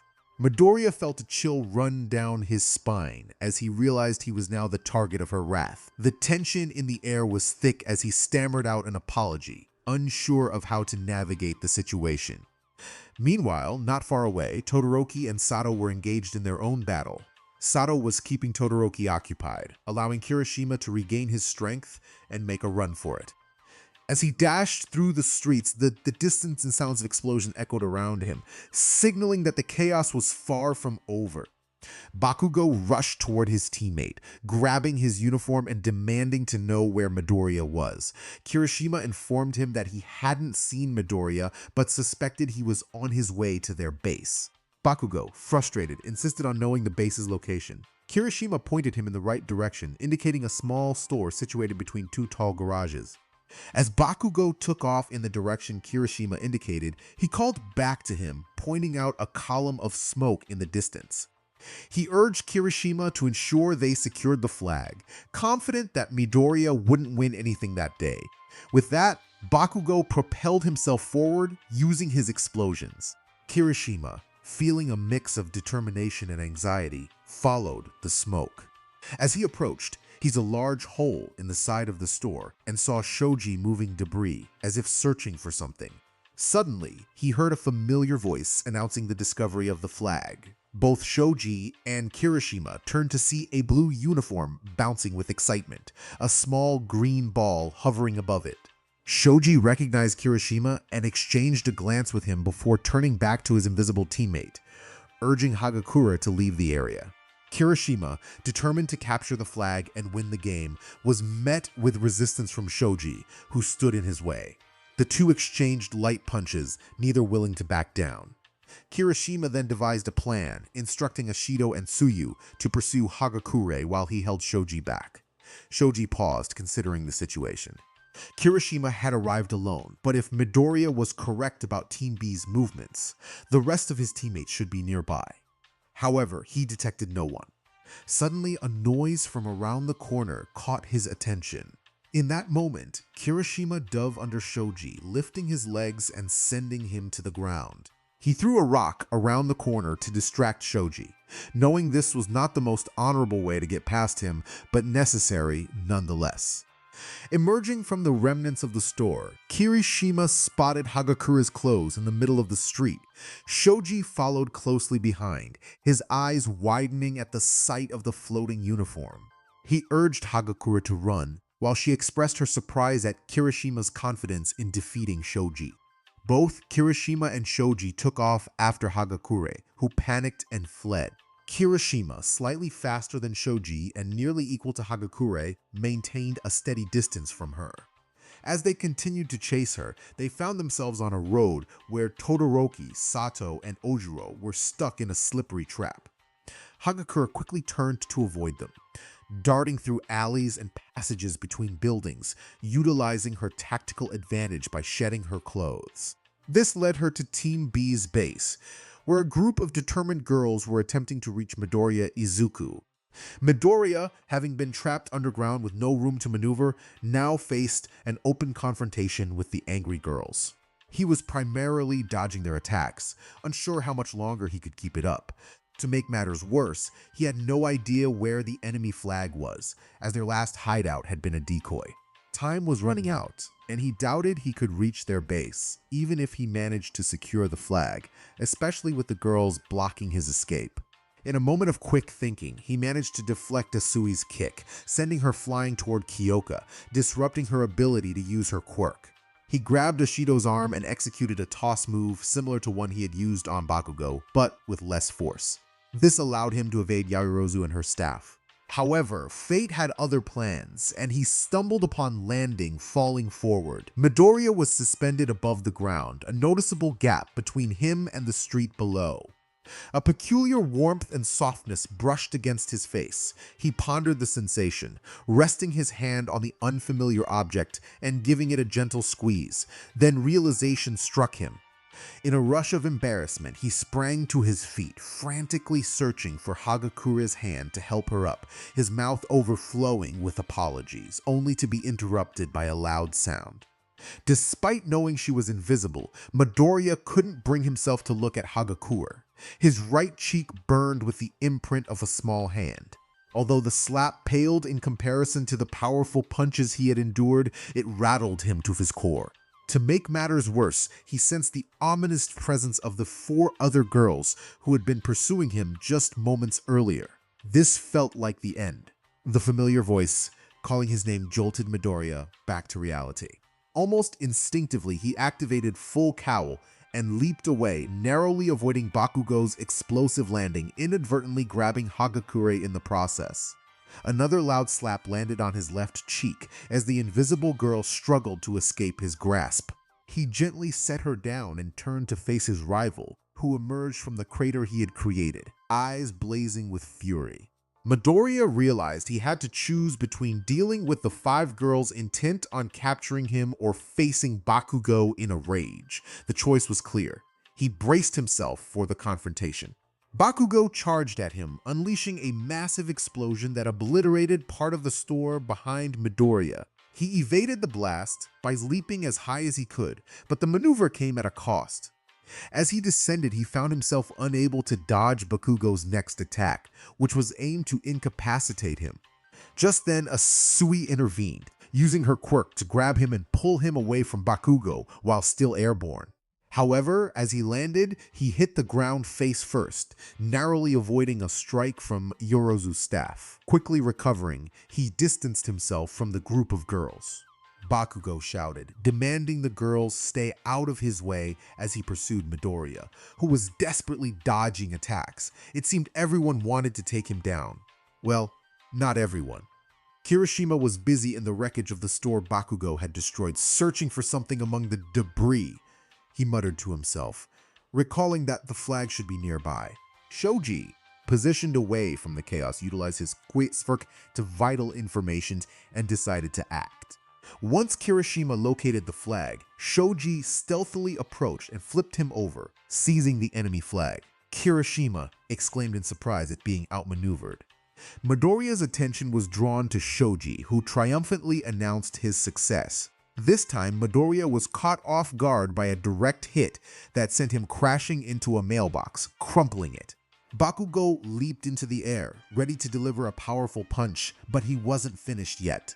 He prepared to unleash a devastating blast aimed at the recovering Midoriya, but Shoji intervened, holding Bakugo's arms to redirect the attack. Shoji called out to Midoriya, urging him to catch the flag. With quick reflexes, Midoriya managed to grab the flag and sprint away, understanding Shoji's plan. Bakugo freed himself and attempted to kick Shoji, who managed to hold his ground. Kirishima, now back on his feet, spotted the team of flag floating near Ashido and Asui. He shouted for them to retrieve the flag, knowing victory was within reach. However, they ignored him and continued their pursuit of Midoriya, who activated full cowl once more, grimacing as his body protested from the earlier blows. He shouted back, directing them to the other flag in Hagakure's hand. Asui barely missed wrapping Midoriya with her tongue as he leaped at the last moment. Bakugo, now free, launched himself at Midoriya, ready to unleash another attack. Kirishima was closing in on Hagakure, and then the horn sounded, signaling the end of the round. Game set! Team A wins by capturing the enemy flag just before time ran out. Kirishima stumbled and fell to the ground, feeling the sting of defeat. Bakugo landed and immediately began to shout into the air, as was his usual habit. Midoriya paused, releasing a weary breath, hoping for a moment of peace. However, he was unexpectedly tackled from behind, sending him crashing to the ground. A group of girls quickly piled on top of him, each one eager to hold him down. To escape, he had to activate his quirk, moving very slowly as he struggled to get up. It took the combined efforts of Kirishima, Shoji, a slightly scorched Sero, and Todoroki to finally free him from his enthusiastic pursuers. By this point, Midoriya bore scratches and bruises all over, but thankfully, his bones remained unbroken, which he considered a small victory. All Might had been absent during the chaos because he needed to take medication to prevent him from coughing excessively, but he had forgotten it in the teacher's lounge. Instead, Tokoyami, Iida, Uraraka, and Koji stood by, watching the unfolding action in stunned silence. Meanwhile, Aoyama had finally managed to escape his confinement, focusing his laser with precision to avoid injury as it sliced through the narrow space between his legs. He felt a sense of pride in his accomplishment. Mineta remained stuck, still lamenting his missed opportunity. The other match progressed much more smoothly, with both teams dedicated to capturing each other's flags throughout the duration. The previous game's villains and the 4 observers in the monitoring room were divided into Team C, consisting of Bakugo, Iida, Uraraka, Mineta, and Aoyama, and Team D, made up of Todoroki, Jiro, Tokoyami, Koji, and Ojiro. This time, Midoriya, Ashido, Hagakure, and Sato stood out, particularly due to the effects of his quirk. Midoriya made sure to keep his distance from the girls. The match concluded with Team C emerging victorious, benefiting from Iida's speed and Bakugo's fierce offensive tactics to counter Todoroki's icy defenses. Tokoyami almost managed to pull off a clever maneuver to snatch the flag from Team C, making it a well-balanced match overall. After being dismissed by All Might and a half-asleep Aizawa, the students headed to the bathroom for a well-deserved shower. Midoriya was the first to enter and the first to exit, hurrying to the dorms to avoid certain individuals. He rushed to his room, locked the door, and collapsed onto his bed, quickly drifting off to sleep. He was only awakened by a gentle knock on the door and a soft voice he recognized well. "Deku-kun, is everything all right? You've been in your room since the special class ended." How long had he been asleep?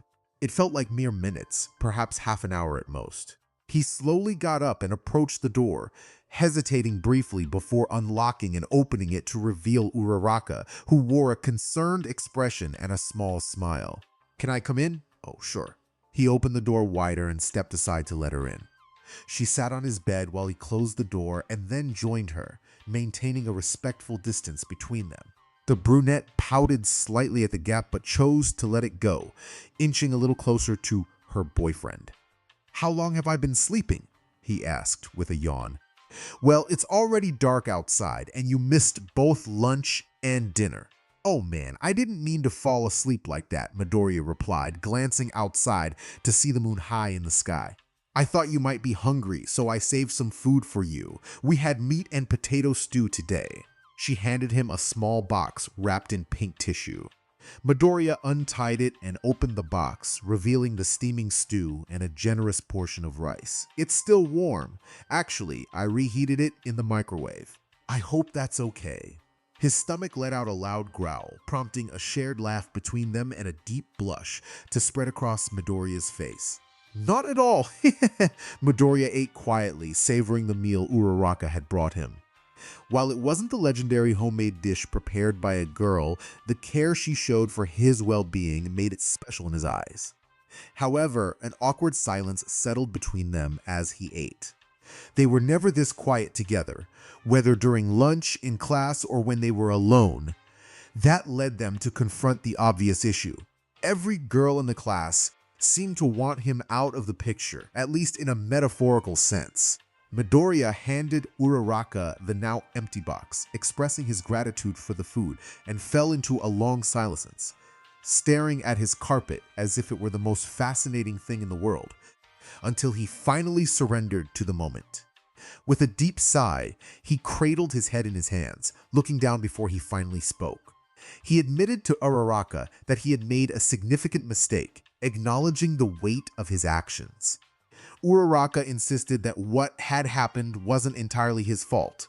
She reassured him that she had acted on her own desires and was willing to take responsibility for her choices. Midoriya, however, felt the need to clarify that he wasn't placing all the blame on her. He expressed that since the moment she had approached him, she had seemed different, and he wondered if he had spoken up earlier, things might have turned out differently. Uraraka challenged him, asking if he truly believed that he would have felt less strongly about her. Midoriya struggled to find the words, but his silence spoke volumes as he nodded, his face filled with shame. Uraraka, seeing the burden he carried, moved closer and wrapped her arm around him, pulling him in for comfort. She questioned whether his feelings were genuinely his own or influenced by what others had said. Midoriya responded that it made sense in a way, but Uraraka reminded him of her feelings for him, emphasizing that if he wanted to blame himself, it should be for being so charming and fit. She playfully teased him, trying to lighten the mood, and soon enough, laughter filled the air as they engaged in a lighthearted moment. Uraraka encouraged him to embrace their happiness, insisting that it was okay to be joyful together. After a brief pause, she asked if he still believed they shouldn't be together or that he could hurt her in any way. Midoriya admitted that he no longer thought that way, but felt they had crossed a line. Uraraka confessed her own struggles with her feelings, admitting that the more she tried to suppress her attraction, the stronger it became. She reassured him that it was natural to react as he did, and he had shown genuine care for her, despite his nervousness. Midoriya was surprised by her understanding and insight, realizing that she had a point about how they truly didn't know someone until they spent meaningful time together. Uraraka explained that while her friends had seen a different side of her, the essence of who she was remained unchanged. Curiosity sparked in Midoriya as he asked if she had always been interested in certain things. Uraraka candidly shared that her feelings had blossomed after realizing her affection for him. She then playfully probed into his past, asking if he had ever fantasized about anyone else. Midoriya was taken aback, denying any such thoughts, and Uraraka laughed at his innocence. She teased him about being pure-hearted, but also asked if he had ever thought about her in that way. He hesitated, unsure how to respond to her directness, but she assured him that she would only be this open when they were alone, revealing a playful side of her personality. Midoriya questioned if that was the best way to describe her, and they both shared a moment of understanding, realizing that their connection was growing deeper with each conversation. It was a playful exchange, with Uraraka teasingly suggesting a more adventurous side to her personality. Midoriya, however, felt a bit overwhelmed and tried to clarify that her interpretation of a yandere was not quite accurate. Uraraka, with a mischievous glint in her eyes, pressed closer to him, making his cheeks flush. She playfully kissed him for a brief moment before running her fingers through his curly hair. She reassured him that she would talk to the girls later to clear things up. Midoriya expressed his concerns, recalling how his earlier attempts to communicate had not gone well. Uraraka explained that people often struggle to listen when emotions run high. She encouraged him to be patient, confident that things would settle down soon. Midoriya trusted her judgment, feeling a sense of relief wash over him. Uraraka, with a teasing smile, suggested they could have a little fun together, but Midoriya insisted they should keep things low-key until the situation was resolved. She agreed, acknowledging his wisdom. After a quick kiss on his lips, Uraraka stood up, grabbed her lunchbox, and waved goodbye as she left his room. Midoriya felt a weight lift from his shoulders, realizing that this side of Uraraka was something special that only he knew. It made him feel unique, as if they shared a bond that set them apart from others. He cherished the little things about her, from her likes and dislikes to the expressions she made when she was flustered. Meanwhile, Uraraka lay on her bed, contemplating how to approach her friends about her feelings for Midoriya. She thought about how the best way to convince someone was to have them experience it for themselves, albeit in a different context. As Monday morning dawned, the sun rose over the horizon while Midoriya completed his 10th lap on the track. He was still anxious about the situation with his classmates, so he chose to exercise to clear his mind. He had spent the previous day lifting weights and swimming, keeping himself occupied and away from any potential confrontations. After a quick shower and breakfast, he made his way to class, relishing the quiet moments before everyone else arrived. Ida, always punctual, was surprised to see Midoriya already there and complimented him on his dedication. They chatted about the day's upcoming classes and training until their classmates filled the room, bringing noise and energy. Ida attempted to maintain order, waving his arms to get everyone's attention, while Midoriya noticed the subtle glares directed at him, a reminder of the tension in the air. When Aizawa-sensei entered, class commenced as usual. The lunch break arrived, followed by hero training. During lunch, a group of girls who had been casting glances at Midoriya were approached by Uraraka, who seemed a bit nervous. She asked if they were free later that day to discuss something important. The girls exchanged concerned looks before Yaoyorozu agreed to meet with her, curious about the topic.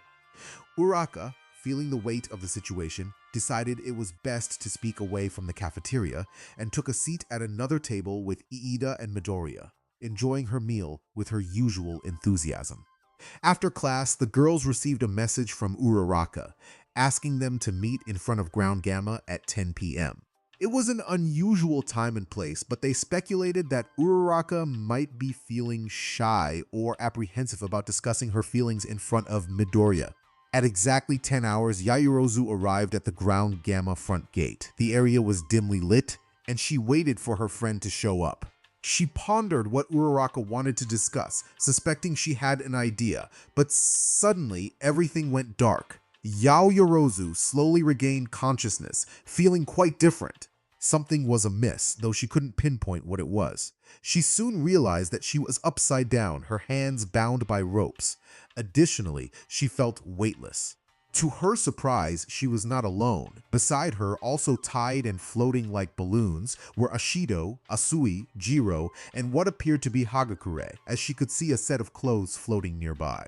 She called out to her friends, urging them to wake up. The other girls stirred, sharing similar bewilderment. What is happening? Where are we? one of them exclaimed. When did this happen? Asui asked, her voice filled with confusion. The last thing I remember was arriving at Ground Gamma, and then everything went blank, Jiro added. You too, Kyoka, Yaoyorozu responded. Well, it's not surprising. I learned that move from Gunhead Sensei, Jiro explained. In unison, the Tide girls turned their attention to Uraraka, who was now upside down to them. Uraraka, what is going on? Why are we tied up? Yaoyorozu questioned. Uraraka explained that she wanted to talk to them, but doubted they would listen at first. She insisted they would have to hear her out. Yaoyorozu sighed, deciding to go along with it. All right, we're listening. With a calm demeanor, Uraraka walked in front of them, shifting from side to side. Where should I begin? Oh, right. You all need to know that Deku and I are dating now. It's been a rough start, but that's not the point. As his girlfriend, I need to tell you that he's been feeling really upset about some things you've said and done. If you're referring to Saturday's game, he had it coming, Ashido replied. I understand you were upset because he saw your underwear, but isn't it a bit much to retaliate like that? Uraraka countered. Well, yeah. I guess so, Ashido admitted. And Jiro, he could have been seriously hurt, Uraraka continued. I'm not going to apologize, Jiro stated defiantly. Neither will I, Asui added. Why not, Su? Can you explain? Uraraka pressed. Ochako, this isn't the person I know. I don't know what he did to you, but you've changed, Asui said. Uraraka sighed, acknowledging the truth in Asui's words. Yeah, he mentioned you might say that. Did Midoriya tell you to do this? Yaoyorozu asked. No, it was my idea. I just wanted you to understand, Uraraka clarified. Understand what? That you've become someone else? Yaoyorozu replied. In a way, yes, but it's really about Deku. He's not a bad person, and you all know that. Ochako, I don't think he's as good as you believe.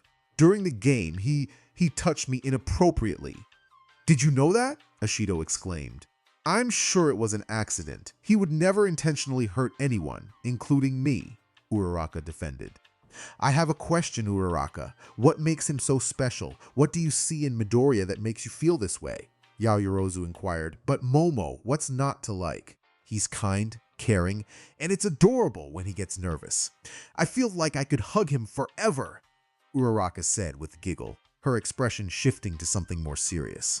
And let's not forget his beautiful freckles, his green curly hair, and his impressive physique. The girls felt their faces heat up at her words. Oh, don't act so shocked. You all saw it when you caught us in our private moment, Uraraka teased. Yeah, so what? What's the big deal? Ashido stammered. You can deny it all you want, but deep down, I know you're all curious about what we did together, Uraraka stated confidently. This is absurd. None of us ever thought about that, Yaoyorozu protested. About Deku? That's what you want to say, right? Uraraka challenged. Ochako, this doesn't sound like you. I see you, but I can't recognize you, Asu admitted. Su, don't be sad. I'm still me. It's just another side you haven't seen. Deku didn't change me, at least not on purpose, Uraraka reassured them. Ribbit, if you are going to insist, then there is nothing I can do about it. Ashido expressed her gratitude, but she made it clear that she did not agree with the situation at all. Ashido began to move her wrists, indicating her desire for freedom. They had heard her request, and now she asked if they would undo the ties. However, Uraraka had other plans. She approached one of the ropes, securing Ashido, and pulled it down, bringing Ashido closer to her.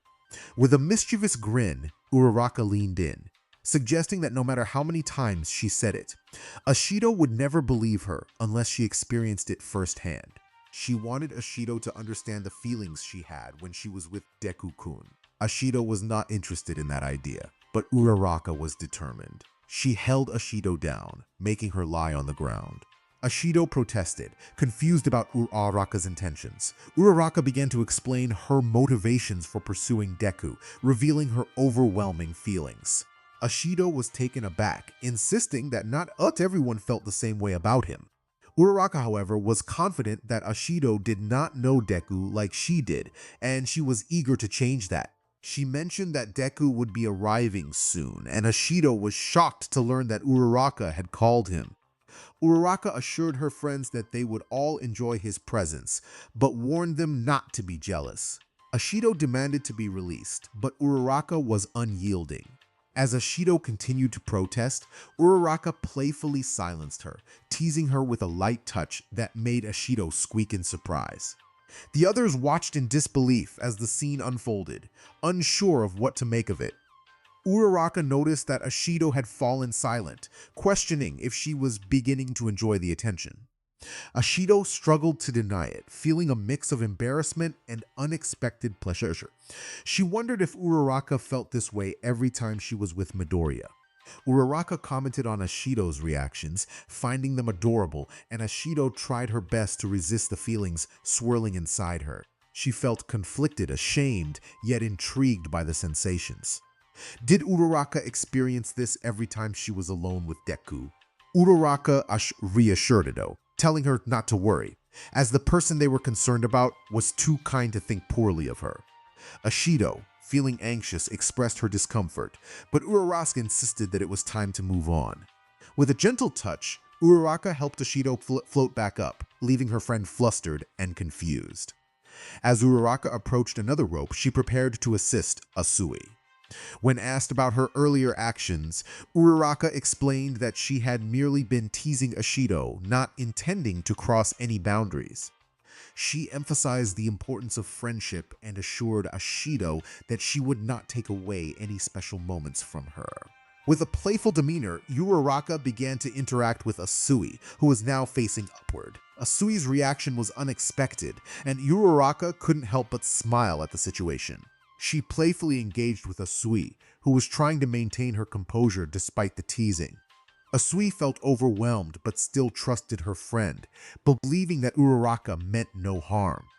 Though Asui was caught off guard by the playful antics, she found herself enjoying the lighthearted moment, even if it was a bit confusing. She had never considered such interactions before, but there was something about the experience that felt good, even if she struggled to accept it. Uraraka's playful nature reminded her of the bond they shared, and despite the unusual circumstances, Asui felt a sense of camaraderie with her friend. Midoriya was on her mind, and she still considered Ochako a friend, leaving her to wonder if she should truly be upset. Her thoughts were interrupted when she felt a shift in the atmosphere, as Uraraka moved closer, her actions becoming more daring. The sensation was overwhelming, causing her to tremble slightly as the brunette continued her playful exploration. Just as Asui felt she was nearing her limit, Uraraka paused, prompting a look of confusion and anticipation from her.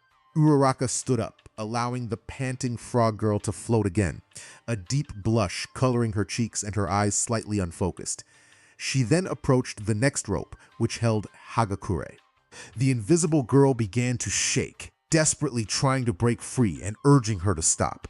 As Uraraka pulled the rope down, she focused on where Hagakure's face should be, a thought forming in her mind.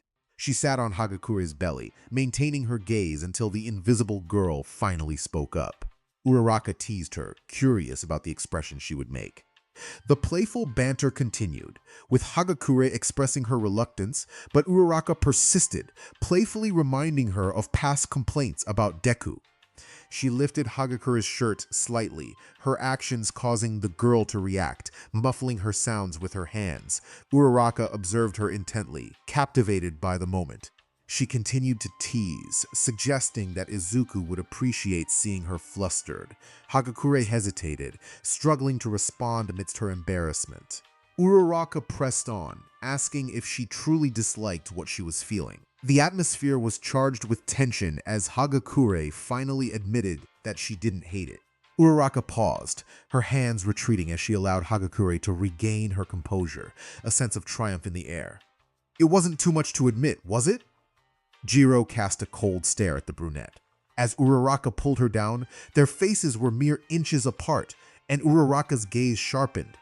Jiro warned her that if she maintained that expression for too long, it might become permanent. Jiro feigned indifference, claiming she didn't care. Uraraka teased her, suggesting that she didn't need to act tough. Jiro smirked, confident that Uraraka wouldn't be able to break through her defenses, though a part of her was concerned about the unusual abilities of her friends. It seemed they had a tougher shell to crack. Uraraka, playfully positioned Jiro on the floor, sitting on her back, and quickly reached for her shorts. Jiro stifled a gasp as Uraraka's movements became swift and unexpected. Jiro had never anticipated such an experience. It was intense and exhilarating, and despite her efforts to remain composed, she found it increasingly difficult to keep quiet. Uraraka was relentless, and when Jiro felt a strange warmth building within her, she could no longer hold back her breath. Just as she felt the urge to let out a cry, Uraraka paused, giving her a light slap on the back, causing Jiro to float back up. Uraraka remarked that sometimes all it took was a little extra encouragement. She then approached the last rope, the one securing Yaoyorozu, who had kept her eyes closed throughout the ordeal. Uraraka reassured her that there was nothing to fear. As Yaoyorozu opened her eyes, she fixed an intimidating gaze on Uraraka, declaring that no amount of persuasion would change her mind. Uraraka sighed, admitting that Yaoyorozu had always been her biggest concern. She expressed her worries about her feelings for Deku, wondering if he felt the same way. She feared that he might not appreciate her appearance or could be interested in someone else. In a moment of vulnerability, she embraced Yaoyorozu, gently caressing her face, wishing she could be more like her. Uraraka admired Yaoyorozu, noting how stunning, intelligent, polite, and talented she was. To her, Yaoyorozu was the closest thing to a perfect girl she had ever encountered. Uraraka's face was close enough that Yaoyorozu could feel her warm breath against her chest, as Uraraka floated above her with zero gravity.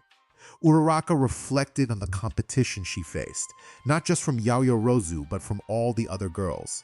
They were all remarkable, and she hadn't even considered the other classes. She worried about the possibility of an upperclassman catching Izuku's attention and how she could possibly compete with that. She hesitated before sharing a memory, recalling the first time she and Izuku had been together. He had told her she was beautiful, and despite her insecurities about her weight, he insisted she was perfect just as she was. This was the reason for her deep affection for him. Yaoyorozu acknowledged Uraraka's feelings, but reminded her that their actions were still wrong. Uraraka admitted her awareness of that fact, but expressed how wonderful it felt. Uraraka playfully sat on Yaoyorozu's back, running her hands along her arms and torso, complimenting her perfection and wishing she could find someone like Izuku one day.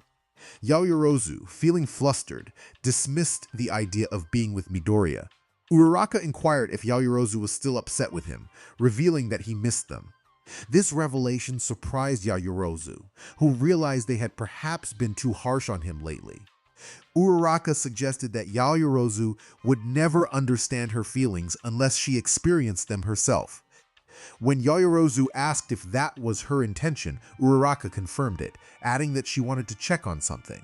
She then asked if Yaoyorozu felt jealous of her and Izuku. Yaoyorozu denied it, but Uraraka urged her to be honest, playfully boasting about her ability to make someone feel good with just a touch. Yaoyorozu struggled to suppress her reactions, feeling a mix of confusion and unexpected pleasure. The sensations were new and invasive, but she couldn't deny that they felt good. She wondered if she would have felt differently about Uraraka and Midoriya if she had known this side of things before. Thoughts of Midoriya began to replace her focus on Uraraka, and she found herself questioning how his touch would feel.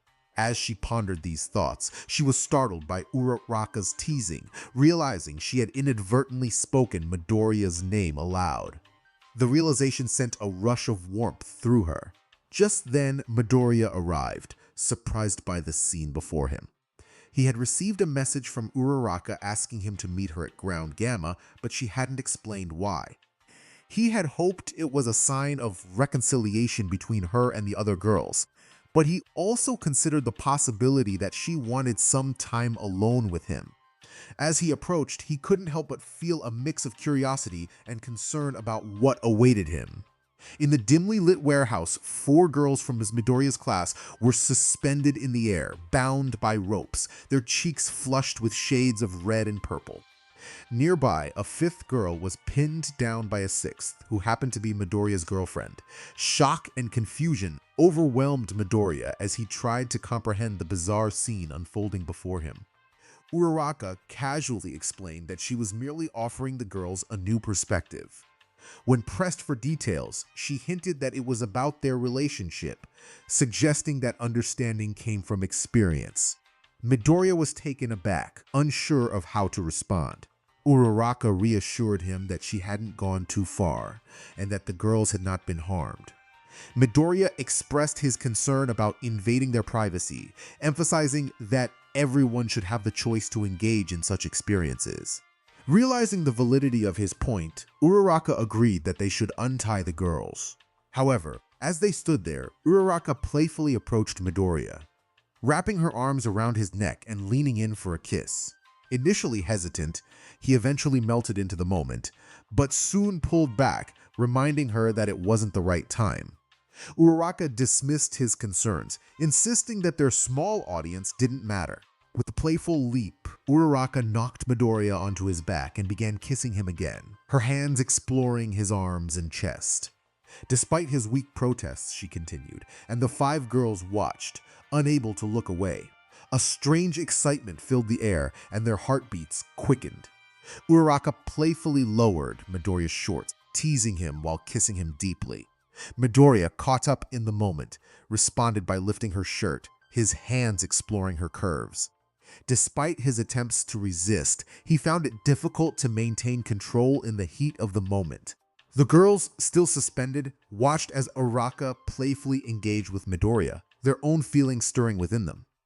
They tried to look away, but the atmosphere was charged, and they couldn't ignore the warmth building inside them. As they observed the couple, a single thought crossed their minds. Was Uraraka truly enjoying herself? They quickly dismissed the thought, but the heat of the moment lingered. Ochako was playfully teasing Midoriya, glancing at her friends with a mischievous sparkle in her eyes, as if to say they were missing out on something exciting. Midoriya was trying his best to remain composed, but Ochako's skill was undeniable, and soft sounds of pleasure escaped him, drawing the attention of their onlookers. The atmosphere was charged with tension. As Ochako encouraged him, he felt himself nearing a peak, and she urged him to let go, her playful demeanor heightening the moment. With a swift motion, she took him deeper, and Midoriya's excitement reached its climax. She playfully let some spill, showcasing her confidence, as she turned to her friends with a cheeky grin, teasing them with a playful display that sent shivers through their bodies. The mix of surprise and intrigue on their faces only fueled her thrill, but she wasn't finished yet. A simple squeeze of Midoriya's hand signaled the next step, and he was quick to follow her lead.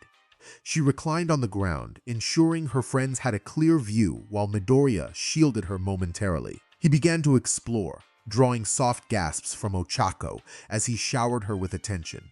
She was lost in the moment, breathless and exhilarated, her eyes sparkling with mischief as she caught sight of her friends. The tension among the onlookers was palpable, each girl grappling with her own feelings of curiosity and desire. Ashido was fidgeting, trying to contain her excitement, while Hagakure discreetly dealt with her own reactions. Asui felt her heart racing, and Jiro was flushed with warmth.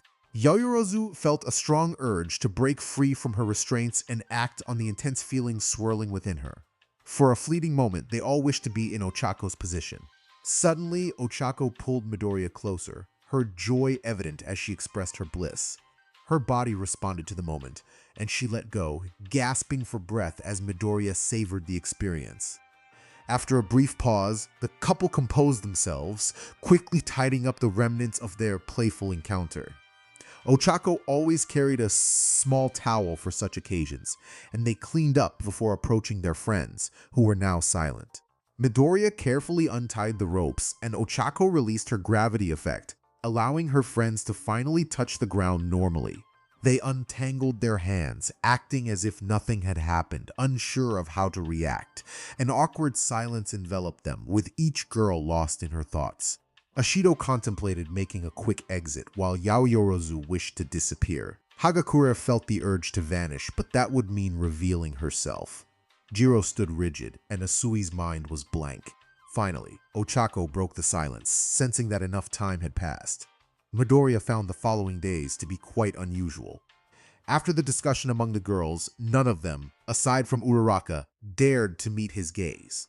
The mere mention of his name caused them to become flustered, often leading them to change the subject or hurriedly leave the area.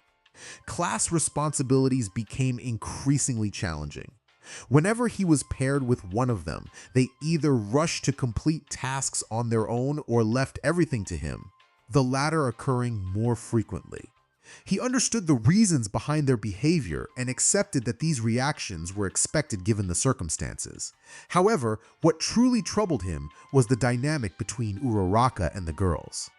While the girls avoided contact with him, their attitude towards Uraraka was even more pronounced. There was a palpable fear whenever she entered the room, as if she were a harbinger of doom. Midoriya had inquired about what had transpired before he arrived, and Uraraka had quickly explained how she had given them a taste of what she called Izuku magic, though the details were somewhat difficult for him to process. She reassured him that it wouldn't traumatize them, citing that everyone had faced worse situations during villain attacks. She even suggested that the only way to truly frighten them would be if he had acted inappropriately. Curious, he asked what she meant by too far. Uraraka's response hinted at something he didn't want to hear, prompting him to cut her off before she could elaborate. Uraraka had a valid point, but he couldn't understand why the girls were acting this way. Perhaps it was the shock of witnessing Uraraka's other side. Even he had been taken aback, but the anger directed at him seemed to have dissipated, replaced by a strong yet harmless avoidance. They would nearly freeze when Uraraka entered the classroom or common room. She had also stopped being invited to the study group, which led her to rely on her supportive boyfriend, though it was sometimes difficult for her to concentrate. Uraraka appeared oblivious to the tension. Despite the changes in the study group, Uraraka maintained her cheerful demeanor, and the girls still engaged with her during class.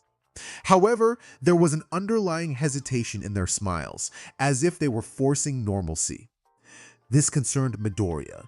He could tolerate the cold treatment he was receiving, but he wanted Uraraka to feel comfortable with her friends, especially since he believed he was the cause of their issues. After much contemplation, he resolved to approach each of the girls individually and speak with them, even if it meant facing some backlash.